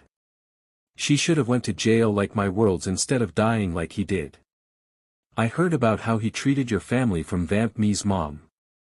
Shoto sat up so quick I thought he would break his neck. My dad is in jail in your reality. I nodded. He attacked me for no reason to try to arrest me and give me a record so I couldn't be in UA, then he tried to kill me as I protected people and the mall from his flames. Both times he obviously failed and lost his hero's license. Shoto smiled. At least I know karma got him in your world. After a bit of talking we went to lunch where I suddenly got SCKED into a void world with Vamp Me. I know what you are, Fire Opal. Don't worry, I didn't turn you in. I was just happy to have dad in my life for a while even though I had to pretend he was my brother. Also good luck with Momo and sorry but I kinda kissed her. He just laughed. It's okay, Spite. I like that hero name. I will use it in my world too if that's okay. I nodded and handed him the notes I made for his class and he did the same for me. May I have copies of what quirks you have? I am curious what it is like to have a vampiric quirk, I ask as I think about the pranks I could pull. Let's both copy quirks but I don't know if I can bite you. I put my arm out for him to try. I was shocked that he could bite me but as he copied my quirks I copied his through his teeth. After he stopped biting me I was dumped into my world's lunchroom. I slowly stood up and popped my back. Uraraka, next time I get a Daedalus quirk make sure I look up its name first. With that she hugged me and everyone welcomed me back. We caught up on what I missed and checked the notes Vamp Me wrote. I blushed at the last page. It was taped with notes from people asking me for a date. Looks like I have a lot of girls and a couple of guys interested in me. Now to find out if it's my looks, character, or my worth. This will be a while. Izuku POV, I just got back from my last little dimensional swap when another portal popped up. Out came a less muscular version of me with a floating holographic screen and keyboard. Dimensional test complete. So I can use my quirk to slide between realities. Oh sorry but where am I exactly? I don't know this place, Cyber Izuku asked. Uraraka replied, you're in the UA cafeteria and it's best you go back to your reality. You and our Izuku look very similar. He thinks and suddenly forms holograms over his face. I sighed and made Jade become a headband. To stop confusion I will be Gem Izuku and our visitor is Cyber Izuku. Why did you slide into our reality? He summoned a simple chair by typing on the keyboard of his and sat in it. I'm sorry about intruding. I just came here to see a possible quirk I could have been born with. I'm guessing with your name you're made of emeralds. I nodded and showed him my insides by removing a bit of my porcelain skin. Cyber Izuku shuddered, that is creepy as hell. If being a hero fails you can do a lot in horror films as a villain. Kaken nearly blasted him into next week when CyberMe finished that sentence. Don't use that word. Because of that word our Izuku was treated like CRP. See, I quickly apologized and said he was quirkless until yesterday so he kinda understands being hated for something out of his control. What's your quirk, Cyber? I'm guessing it has to do with those holograms, I said as I drank some water. He smiled, shaking a bit. My quirk is the code. It basically lets me do anything I want with reality as if it is a game, program, or rough draft of a story. I also have increased intelligence. That's when Mei Hatsune from the support class came running over. How did you make this hologram system, Izukus? Why is there two of you? Cyber laughed. The holograms are a part of my quirk but I have make sketches for a holographic PC the size of a bracelet. He began to look through a small bag pulling out random stuff. What surprised everyone was when he pulled out items bigger than the bag as if it was Mary Poppins' carpet bag. Once he found an odd-colored notebook he typed on his keyboard causing the notebook to become 3. He tossed one at me and the other duplicate at Mei. She screamed, hugged him then ran off to eat lunch and get to work. I opened the one I got and sighed. Please tell me none of these can explode. Cyber shook his head, not one, except a charged solar sail battery. Luckily those take forever to overcharge. Will the Mei in my world be like her? I shrugged as I looked at some designs for a new armor suit. No clue, you might not have her in your world. My dad is dead here and in another world he is alive. He sighed, DMN, I hope she is there and close to yours. Also Gem, how's All Might here? Mine was injured badly before I healed him. I don't really know. I'm still mad at him for dumping me once he found out my dad was his biggest enemy, I replied, and I lead Cyber to the teacher's lounge.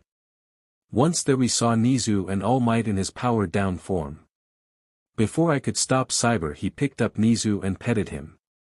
This is so cute. I wonder is my All Might has this cute pet.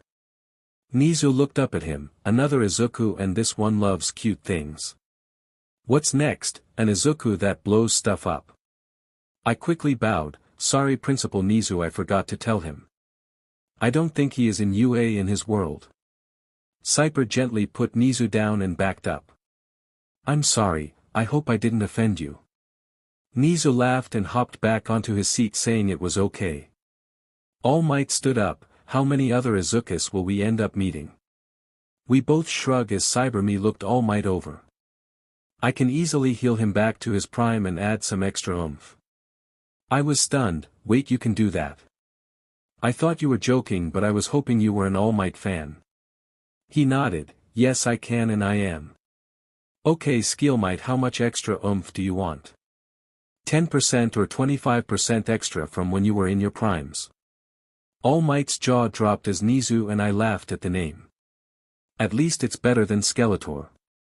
This made Nizu and Cyber laugh harder. Wait, someone called him Skeletor. Is it on tape? I nodded just when All Might suddenly powered back up.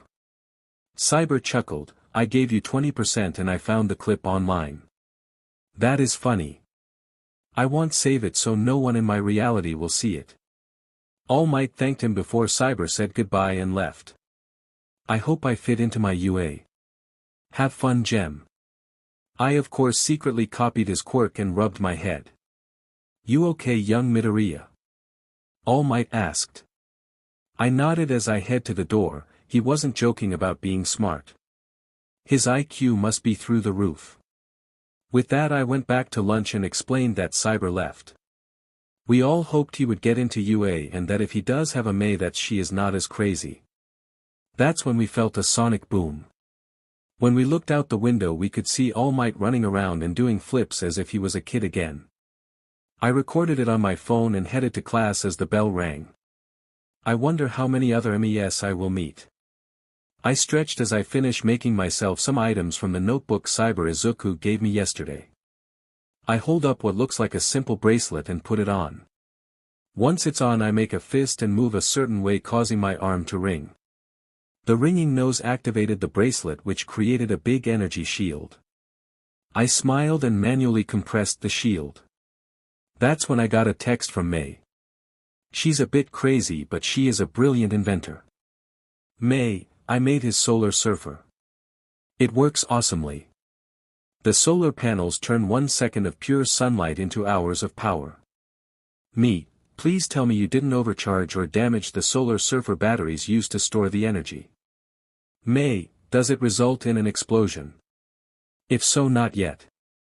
Me, don't do it. Power Loader is mad enough at you. If you want to test it, ask to do it in a fake city. Mei, good idea. Did you finish the watch thingy? Me, I built the shield but I've not tested its durability. I used Plan C so I can use my arm ringing to activate it. Power Loader joined chat PL, please tell me neither of you built the armor necklace.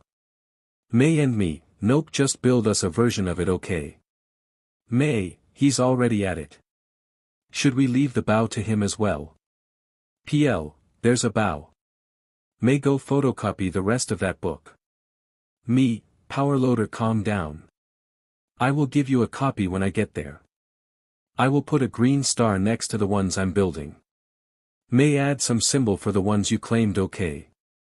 May, just do a pink star on page 1 for 6, 9, 22, 30, 32, 40, 44, and 420 me and PL, May no. May yes. May left the chat. PL, I will stop her. There's no way she's making instant high gas. She will kill us all. Power Loader left the chat. I sighed and put a note on my door explaining to my mom that May went rogue again. Once I was done, I teleported to the school where I saw Power Loader and May fighting over the notebook. Using a fire quirk, I incinerated it without hurting them. Both were mad until they saw me holding a ball of fire.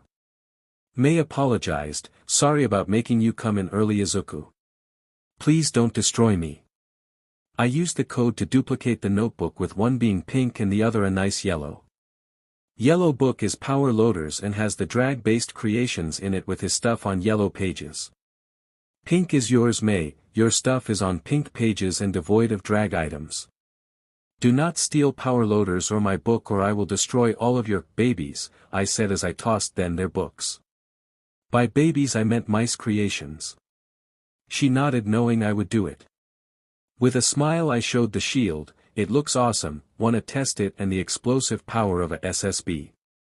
May basically screamed yes, grabbing rocket-powered weapons and one SSB. Power Loader sighed, go to Site X. It's the only one that repairs itself. After warping the three of us, they replaced the SSB in the exact center of the mile-wide site.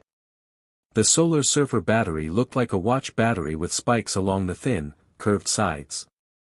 I ran back to nearly the edge of the site before having a very sharp emerald shard impale it.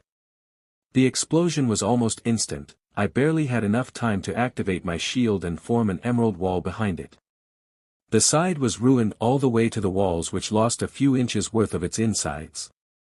Luckily the shield was the size of a crouching Power Loader, or we all would have been killed. It even destroyed parts of my emerald wall that wasn't protected by the shield. May, how charged was that battery? I swear if that was a fully charged one I will destroy a baby, I asked as I glared at her.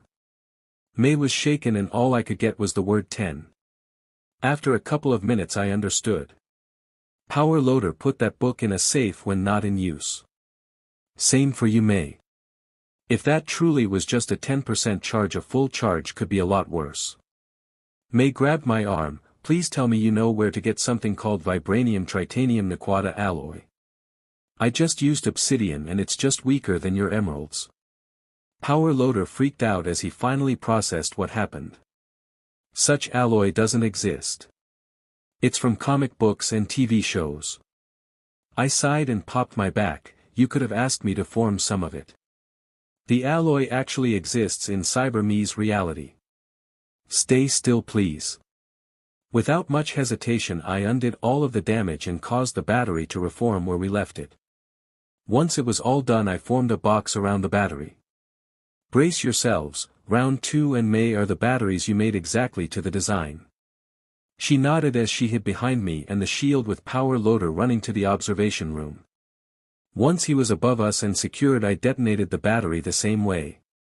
This time all that happened was the box shaking violently for roughly 6 seconds with a pillar of fire shooting out of the hole the emerald came through. I relaxed and retracted my shield as I warped the three of us back to the classroom.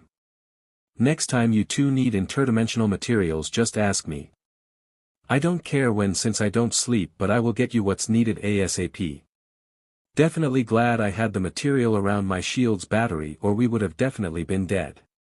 After I created personal storage dimensions linked to them and special watches, we all talked about our next projects. I of course fixed Mice Surfer so she wouldn't be a flying nuke. Power Loader got busy on his necklace as May began to work on a hologram projector.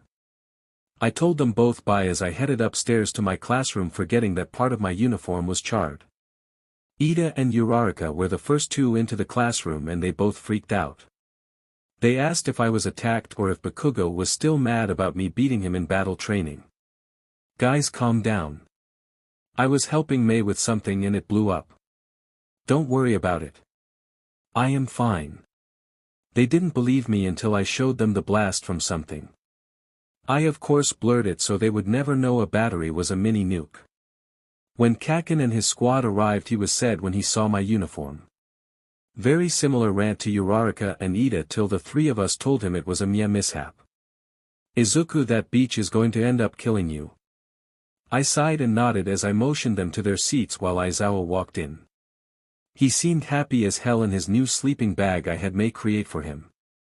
It was basically a padded onesie with heating and cooling system, pockets for items, and it's bulletproof.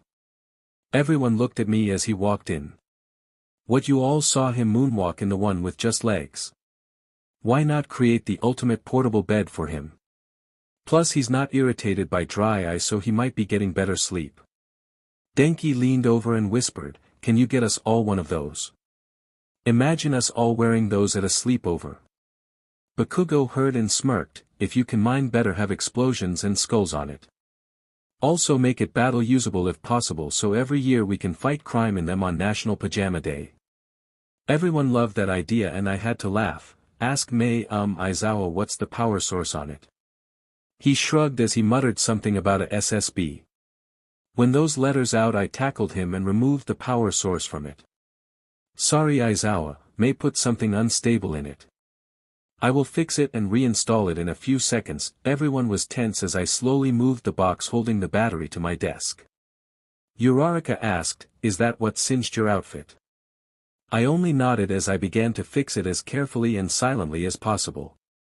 Aizawa was stunned but collected himself. "Anyways, today for hero training after lunch we will be going to the unseen simulation joint.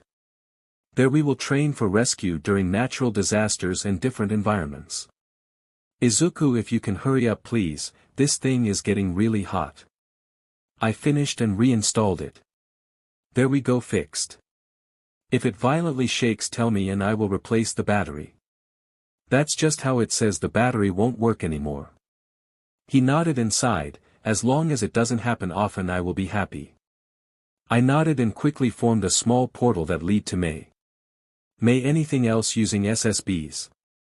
I just found out the Eraserhead Super Sleeper was. She shook her head, "Nope, I only made 3 SSBs. You know where they all are." I relaxed, "The sleepers are actually popular.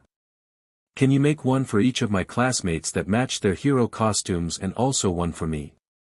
I will take care of the SSB part, you are no longer allowed to make them." May nodded and ran to the fabric grabbing lots of rolls, "Hero work worthy, Aizawa special, or just the temp system?" My entire class and Aizawa yelled hero work. She popped her head through the portal, "Okay sheesh, I get it. Oh yeah, Aizawa, yours is cut and bulletproof with lots of mini capture scarf thingies in it. Just grab the odd strap in the hand openings to use them." Oh Izuku, can I sell ones that use regular batteries online?" I nodded and pushed her back through as I closed the portal. "Yep, and here a gift to get started." I cut off my hand leaving it at her desk as I regrew it. Mineta screamed and fainted when he saw the stump. After we woke the pervert up we began our classes. We had homeroom, English. With present mic, and then creative writing with midnight. Both asked for a sleeper as well and I gave May the orders. She was ecstatic that even other heroes wanted something she created. When lunch came we all joked about what Nizu would look like in one. What we didn't expect was to see him getting his lunch in one. It was adorable and I had to restrain a few of the female students before they could touch him. "Thank you Izuku. Do I really look that cute in this?" I took a picture and showed him, which made him look surprised. "I'll only wear this in my office or at home from now on." Someone drew him. Skip to pajama day to see it. After lunch everyone suched into their hero outfits and got onto the bus for our hero lesson. As we traveled we all talked and joked about random things until Tsu, our frog Quirk user, asked me a question. "Izuku, is it possible for you to just peek into other dimensions with portals?" I shrugged as I tried to only to get poked in the eyes by an angry female Mineta from another dimension. "Yep, and apparently the portal shows up wherever I am in that reality." Everyone asked what I saw before I was suddenly poked. I healed myself as I replied, "I now understand why Aizawa says he is not paid enough for our antics. This made Aizawa laugh and look back at me through the rear view mirror. What did you see? You as a teacher. I sighed, an all-female class of us. Heck, Aizawa even had a female double and she was keeping Mineta away from everyone else. Everyone's jaw dropped as I said that. Mineta couldn't resist. Was I at least hot? I shook my head. Nope, only difference was small tips and great pigtails. Wipe your mind. No one should see that. Kaken yelled, making everyone including Aizawa laugh. Even Mineta laughed after a minute. They asked me to look at another reality and I refused. I'm not getting blinded again. When we arrived at the USJ, we all followed Aizawa in to meet 13 and a now fully healed All Might who was currently parkouring in the destroyed city zone. I watched as 13 did a speech about how quirks can kill if misused while glaring at me, Shoto, and Kaken. That's when a big purple portal appeared. I instantly recognized it as Kurogira's warp quirk. Everyone get ready to defend yourselves. That is not my portal and I hope my hunch is wrong. Out came hundreds of small-time thugs, a guy with hands all over his body, some bird mutant with its brain exposed, and Kurogiri. Kurogiri quickly bowed to me. I'm sorry Mr. Midoriya that we must fight so soon after your father's passing. Please forgive me but I must follow my orders. Hand of TSH as I dubbed him began to speak. Shut up Kurogiri. If you weren't my ride out I would turn you into dust. At least the intel was correct that All Might and MSTR's BSTRD's son would be here. I was unfazed by it. I forgive you Kurogiri. If it's possible get out of my way and I'll help you the best I can. Kurogiri split the kids up and put that gem brat in front of Nomu. Kurogiri begins to move and I yell, in the name of all for one send all villains to jail and become my friend. The shout stuns my entire class. Apparently not everyone knew that he was my father. Kurogiri obeyed me sending all the villains to jail but left him and the bird thingy there. Kurogiri walked over and bowed again. Thank you for freeing me from that rotten brat. I have no clue what your father saw in him. By the way, I am also a Nomu, a life form with multiple quirks given by science. I will obey you and so will he. I think for a bit. Kuro, turn in all of the villains you know of that worked with my dad. I don't want any more Nomus made. No offense but I don't want to cause any chaos. Kurogiri chuckled, as you wish MSTR, and it is done. We do have one problem though. There are 50 other Nomu not including me and this one. Also you must fight the last ally of your dad's. He doesn't listen to anyone unless they were your dad or they beat him. I notice my classmates looking between me, Kurogiri, and the big Nomu. Aizawa, it might be best everyone backs away for a little bit. Guys, I promise to explain who my father is and what I do know. Aizawa used his sleeper's mini scarves to pull everyone away.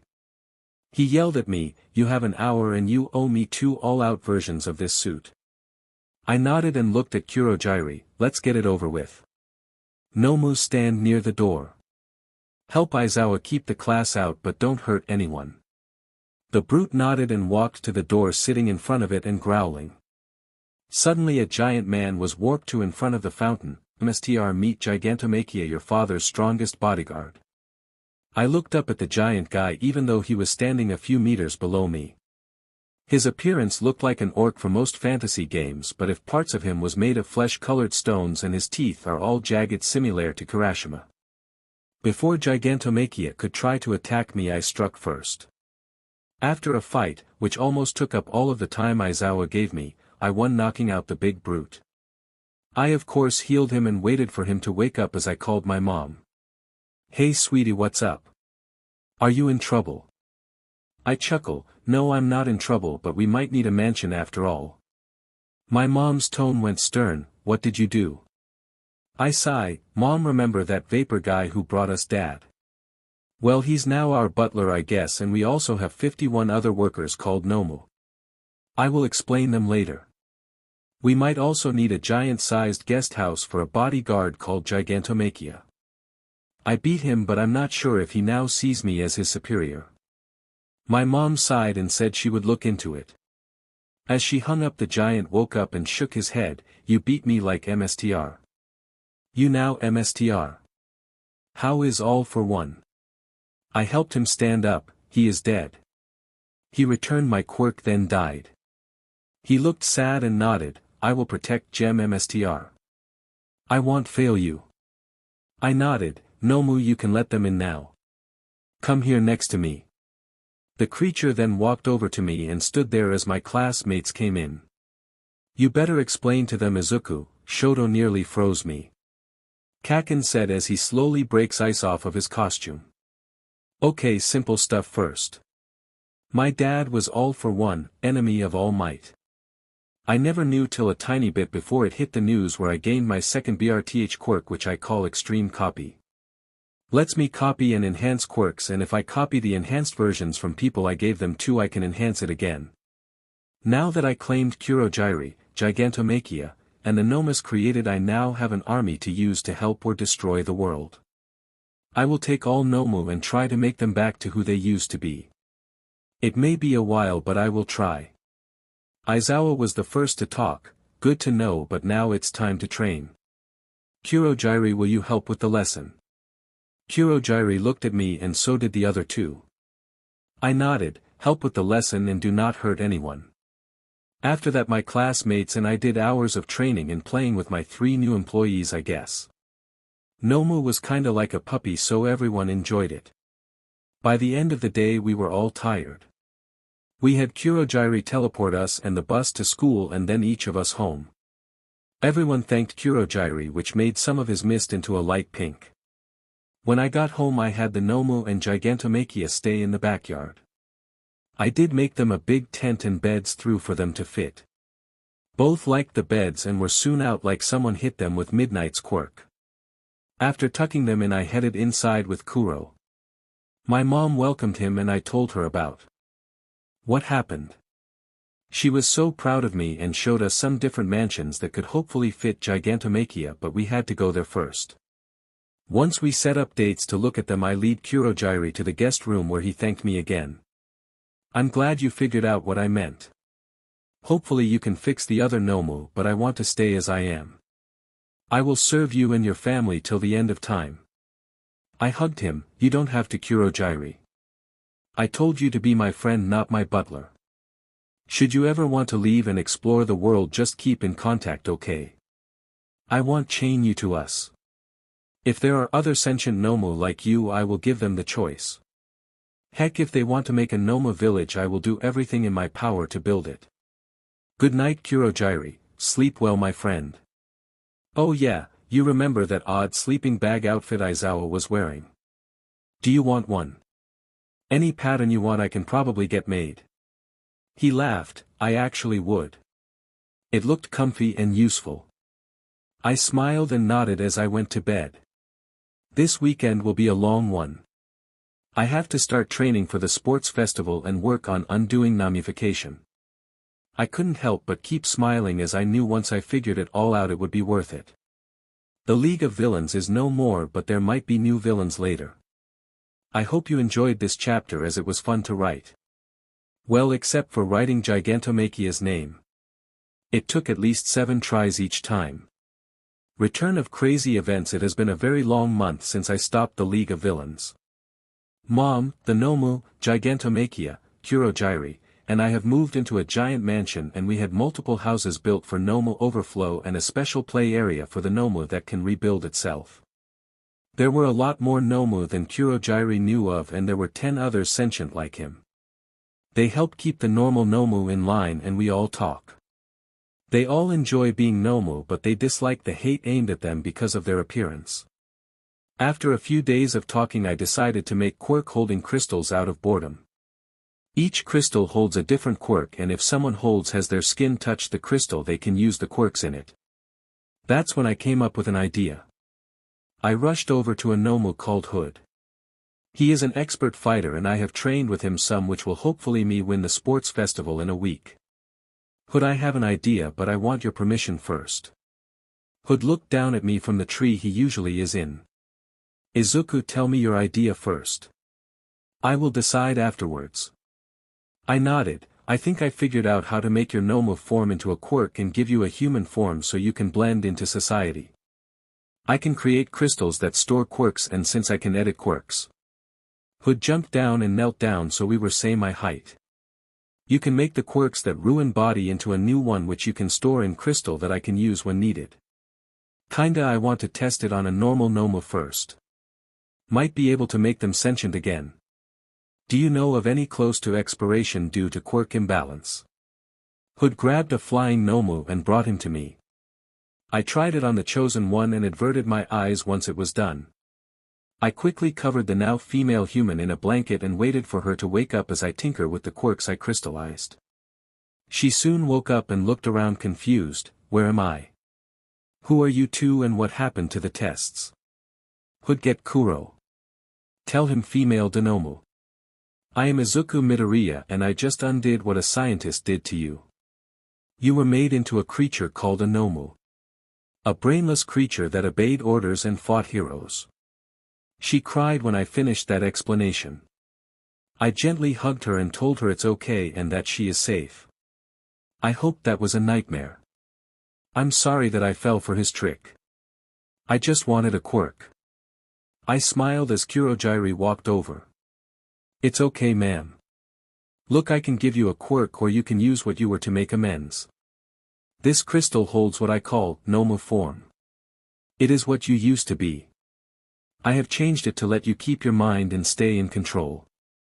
You just have to wear this crystal to use it. She looked at me in shock and then blushed as she is led away covered by the blanket. If possible, I would like both options. One for everyday use and the other to hopefully be a hero. I smiled and called Nizu happy for what I had done. Principal Nizu, I undid one Nomu. The female remembers all she did as a Nomu and wants to be a hero to atone for what she did. Nizu laughed, that is good to hear. Do you want her in a? I sighed, unfortunately no. My Netta would try to stuck her since she looks about 20 and is attractive. If the other Nomu act the same way after I undo it all, can you make a new class called Class N, one for them? I tried not to laugh as I hear him start yelling for Cementos to call in a meeting. I will see if it can be done. How many Nomu are there? I sighed, 60 not including Kurogyri. He wants to be my friend and butler, not a hero, I've asked. He laughed and said by hanging up to do the meeting. Once I was done with the call, I began to undo the notification on the normal Nomu. It was a mix of men, women, and a lot of kids. Most were quirkless except a few who had weak quirks. All of them, especially the kids, wanted to be heroes to make up for all they were ordered to do. Very few wanted to keep their Nomu form, but I did give people quirks they wanted. Some got 2 not including NF as they wanted their parents' quirks or a better fusion. I got them all enrolled and reunited with family if they had any. Unfortunately, most were kicked out of their family because of their quirkless nature. I let those without family stay with us as guests in the house, though they may have to help out some in exchange. Everyone agreed and soon we had a big party with my class invited to meet everyone I healed. After a long night of everyone having fun, I cleaned up the mess. I was happy to have helped so many already. After a week everyone went to class to become heroes, even the kids, since it's late in the school year. They were getting more education-based than hero-based training, but hopefully when they come of age they will really be good with their quirks. Back in class I looked out the window and at the kids playing and using their quirks. I smiled and did my schoolwork until I saw one kid begin to bully another kid. That for some reason made me mad. I quickly warped down to them, scaring them and my classmates. Don't pick on anyone. I've not given you a quirk so you can be a bully. You want to be in prison like Endeavor. The kid, who has a fire quirk, looked up at me surprised. Why is Endeavor in prison? He is an awesome hero. I sighed and motioned all the kids over. You all should know not all heroes are true heroes.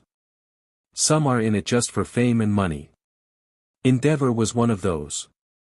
He arranged a quirk marriage to create Shoto Todoroki, someone with ice and fire. Yes, Penny, I'm talking about the walking candy cane in my class. That joke made everyone laugh. Now Endeavor abused and beat all his kids and his wife, putting her in a mental hospital when she finally snapped. All his abuse was swept under a rug because of his status. Then the world and I learned my father was the biggest villain in the world. That's when Hothead decided to become more popular. I sighed and leaned against a nearby tree. What he did was try to kill me just because I was trying to enter UA and my father was all for one. He got me put in jail for 3 days because he wanted me to miss the entrance exam, and then he tried to melt me after I got in. That's when people realized his true colors and how a few others acted just like him. All of them are in jail or doing lots of community service. Now no bullying or I will remove the quirks I gave you. Then you'll have to earn them back. Understood. They all nodded and the bully apologized, saying he just didn't get why the kid chose wind. I chuckled as I pulled the 2 over. Okay, now this will be fun to do. Now use your wind to make a small tornado on the cement there. Now once it's formed, Zuko, add some fire to it. They did it and caused a very hot fire tornado. I destroyed it after a bit and smiled. Just because you don't know its uses means a quirk is weak or useless. Sometimes they need another quirk to bring its full potential. Now be good, I'll see you all after class. They all said bye as I warped back into the classroom. Sorry, Present Mike. I was just teaching Class M not to bully. He nodded and resumed his lesson. When we went to lunch, Kakin pulled me aside. Do you think that those extras from middle school will forgive me for being so mean? I laughed. Maybe if you stop calling them all extras. He nodded and we went on to lunch. As we ate, we all claimed we all were training for the sports festival. I called Hood and he said he would train anyone I deemed worthy of it. I smiled. Thanks Hood, but be aware one is a pervert and will try to grope the girls. He nodded and ended the call to make an arena in the self-repairing building. Mineta walked over. Izuku, can you introduce me to Mocha of N? I would like to date her. I instantly picked him up and tossed him at her. She saw and smirked as she kicked him through an open window and into the school's pool. Thank you, Midoriya. I was sick of him staring at me.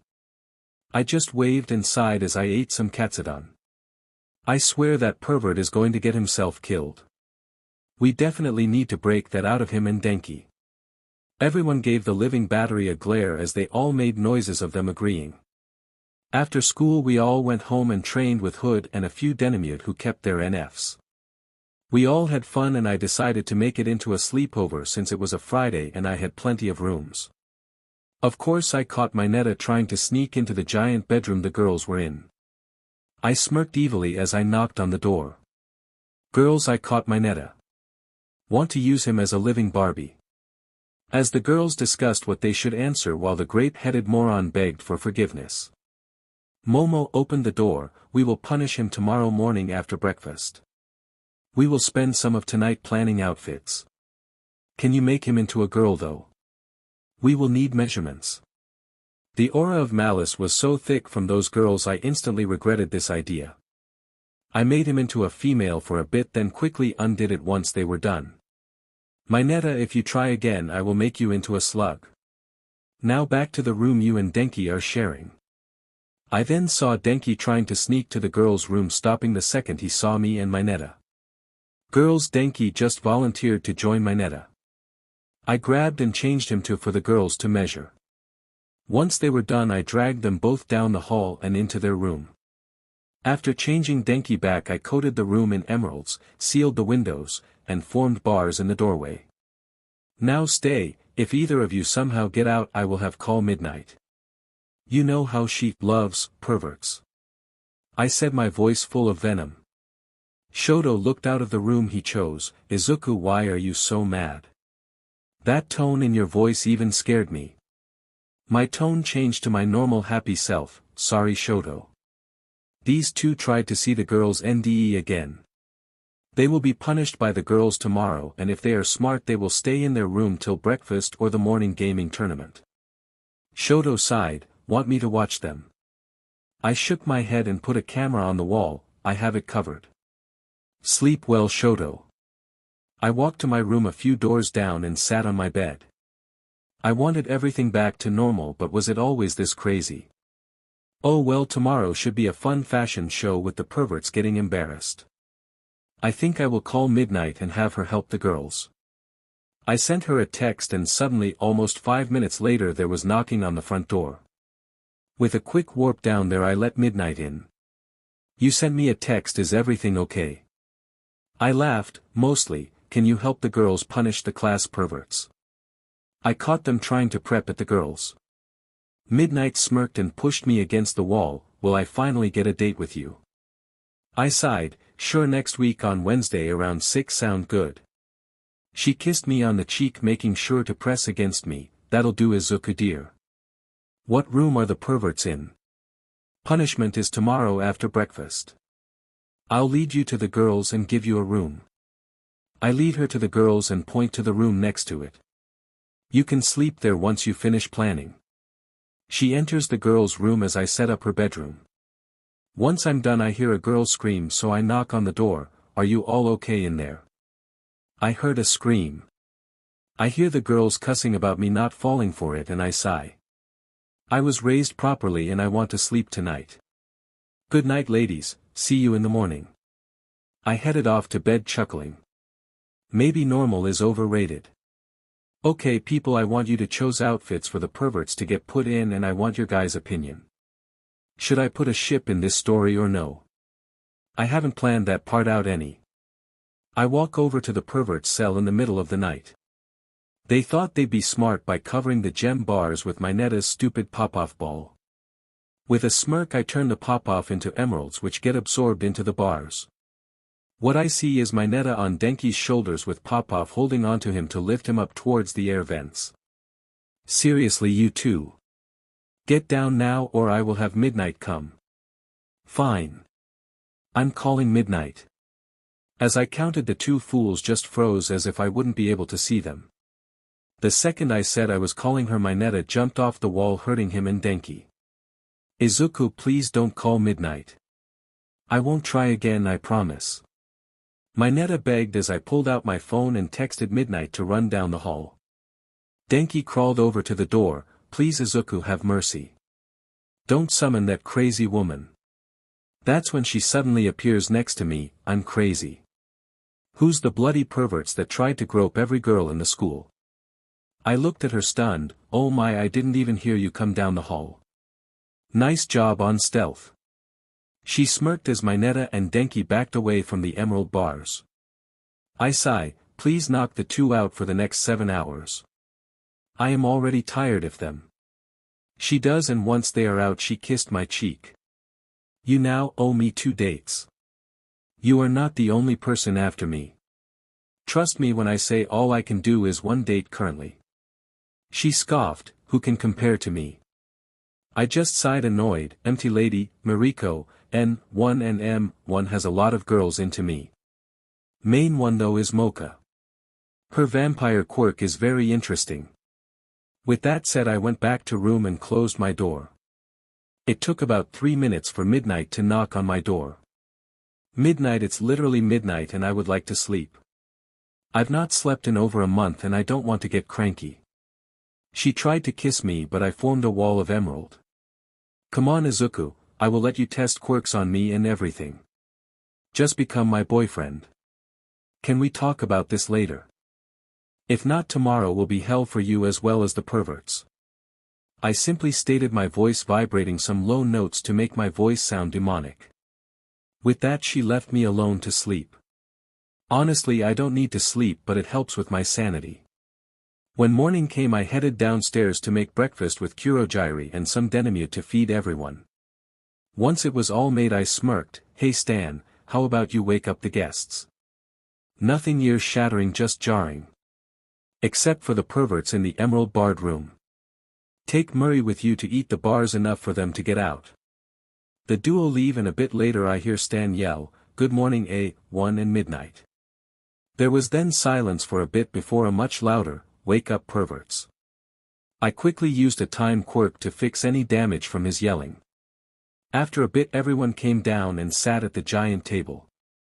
I did divert the two troublemakers to a small table by themselves behind a group of strong men including Hood in his human body. Everyone at the big table got along and made jokes as we all enjoyed breakfast. Once we were done eating, the girls smirked. "Izuku, can we start the punishment? Also, they'll do the dishes, so don't worry." I sighed and sucked Denki and Mineta into females before the duo were dragged away. I am already regretting this. Once the duo were dragged away, the rest of us did a fighting game tournament with multiple game systems to make it all faster. After about half an hour I turned and saw the duo's outfits.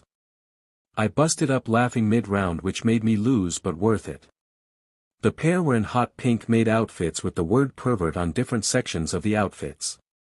Once the dishes were done, they were both dragged away again by midnight, saying, "Outfit change time, perverts." It wasn't much longer till we saw the next outfits. We were done with the tournament as the perverts walked out.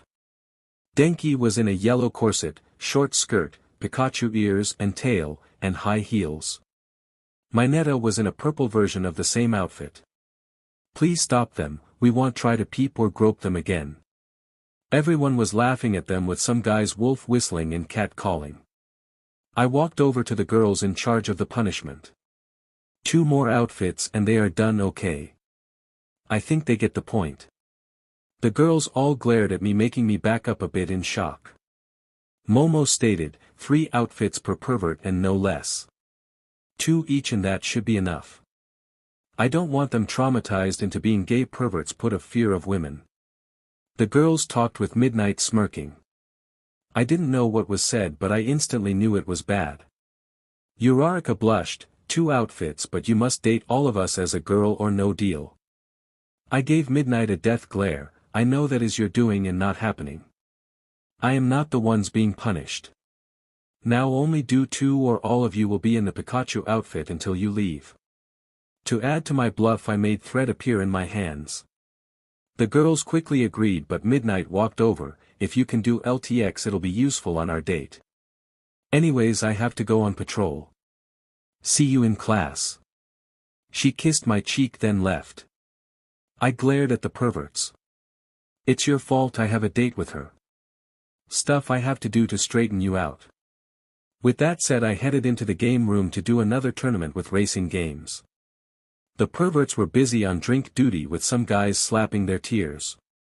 When I reminded them that they were underage and once boys and explained the punishment, they understood and lessened the GRPNG.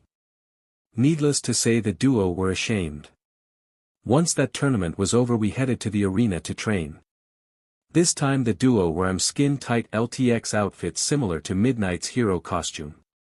By the time lunch arrived, both were exhausted. Everyone took showers except I temporarily made them mail for theirs before their final outfit. As we ate lunch, they came out in a perverted version of our school uniform. Katsuki smirked, "Too bad that isn't the girls' uniform. It's kinda nice." That's when he knew, he F up. The girls all hit him and Uraraka made him float until he apologized. They set him down and I cleaned the dishes as the girls tormented the duo for a couple of hours. Eventually I was able to change the 2 back, where they apologized profusely to the girls. The rest of the weekend went by smoothly, with the training got rougher on everyone. By the time the sports festivals came on Tuesday, everyone was ready.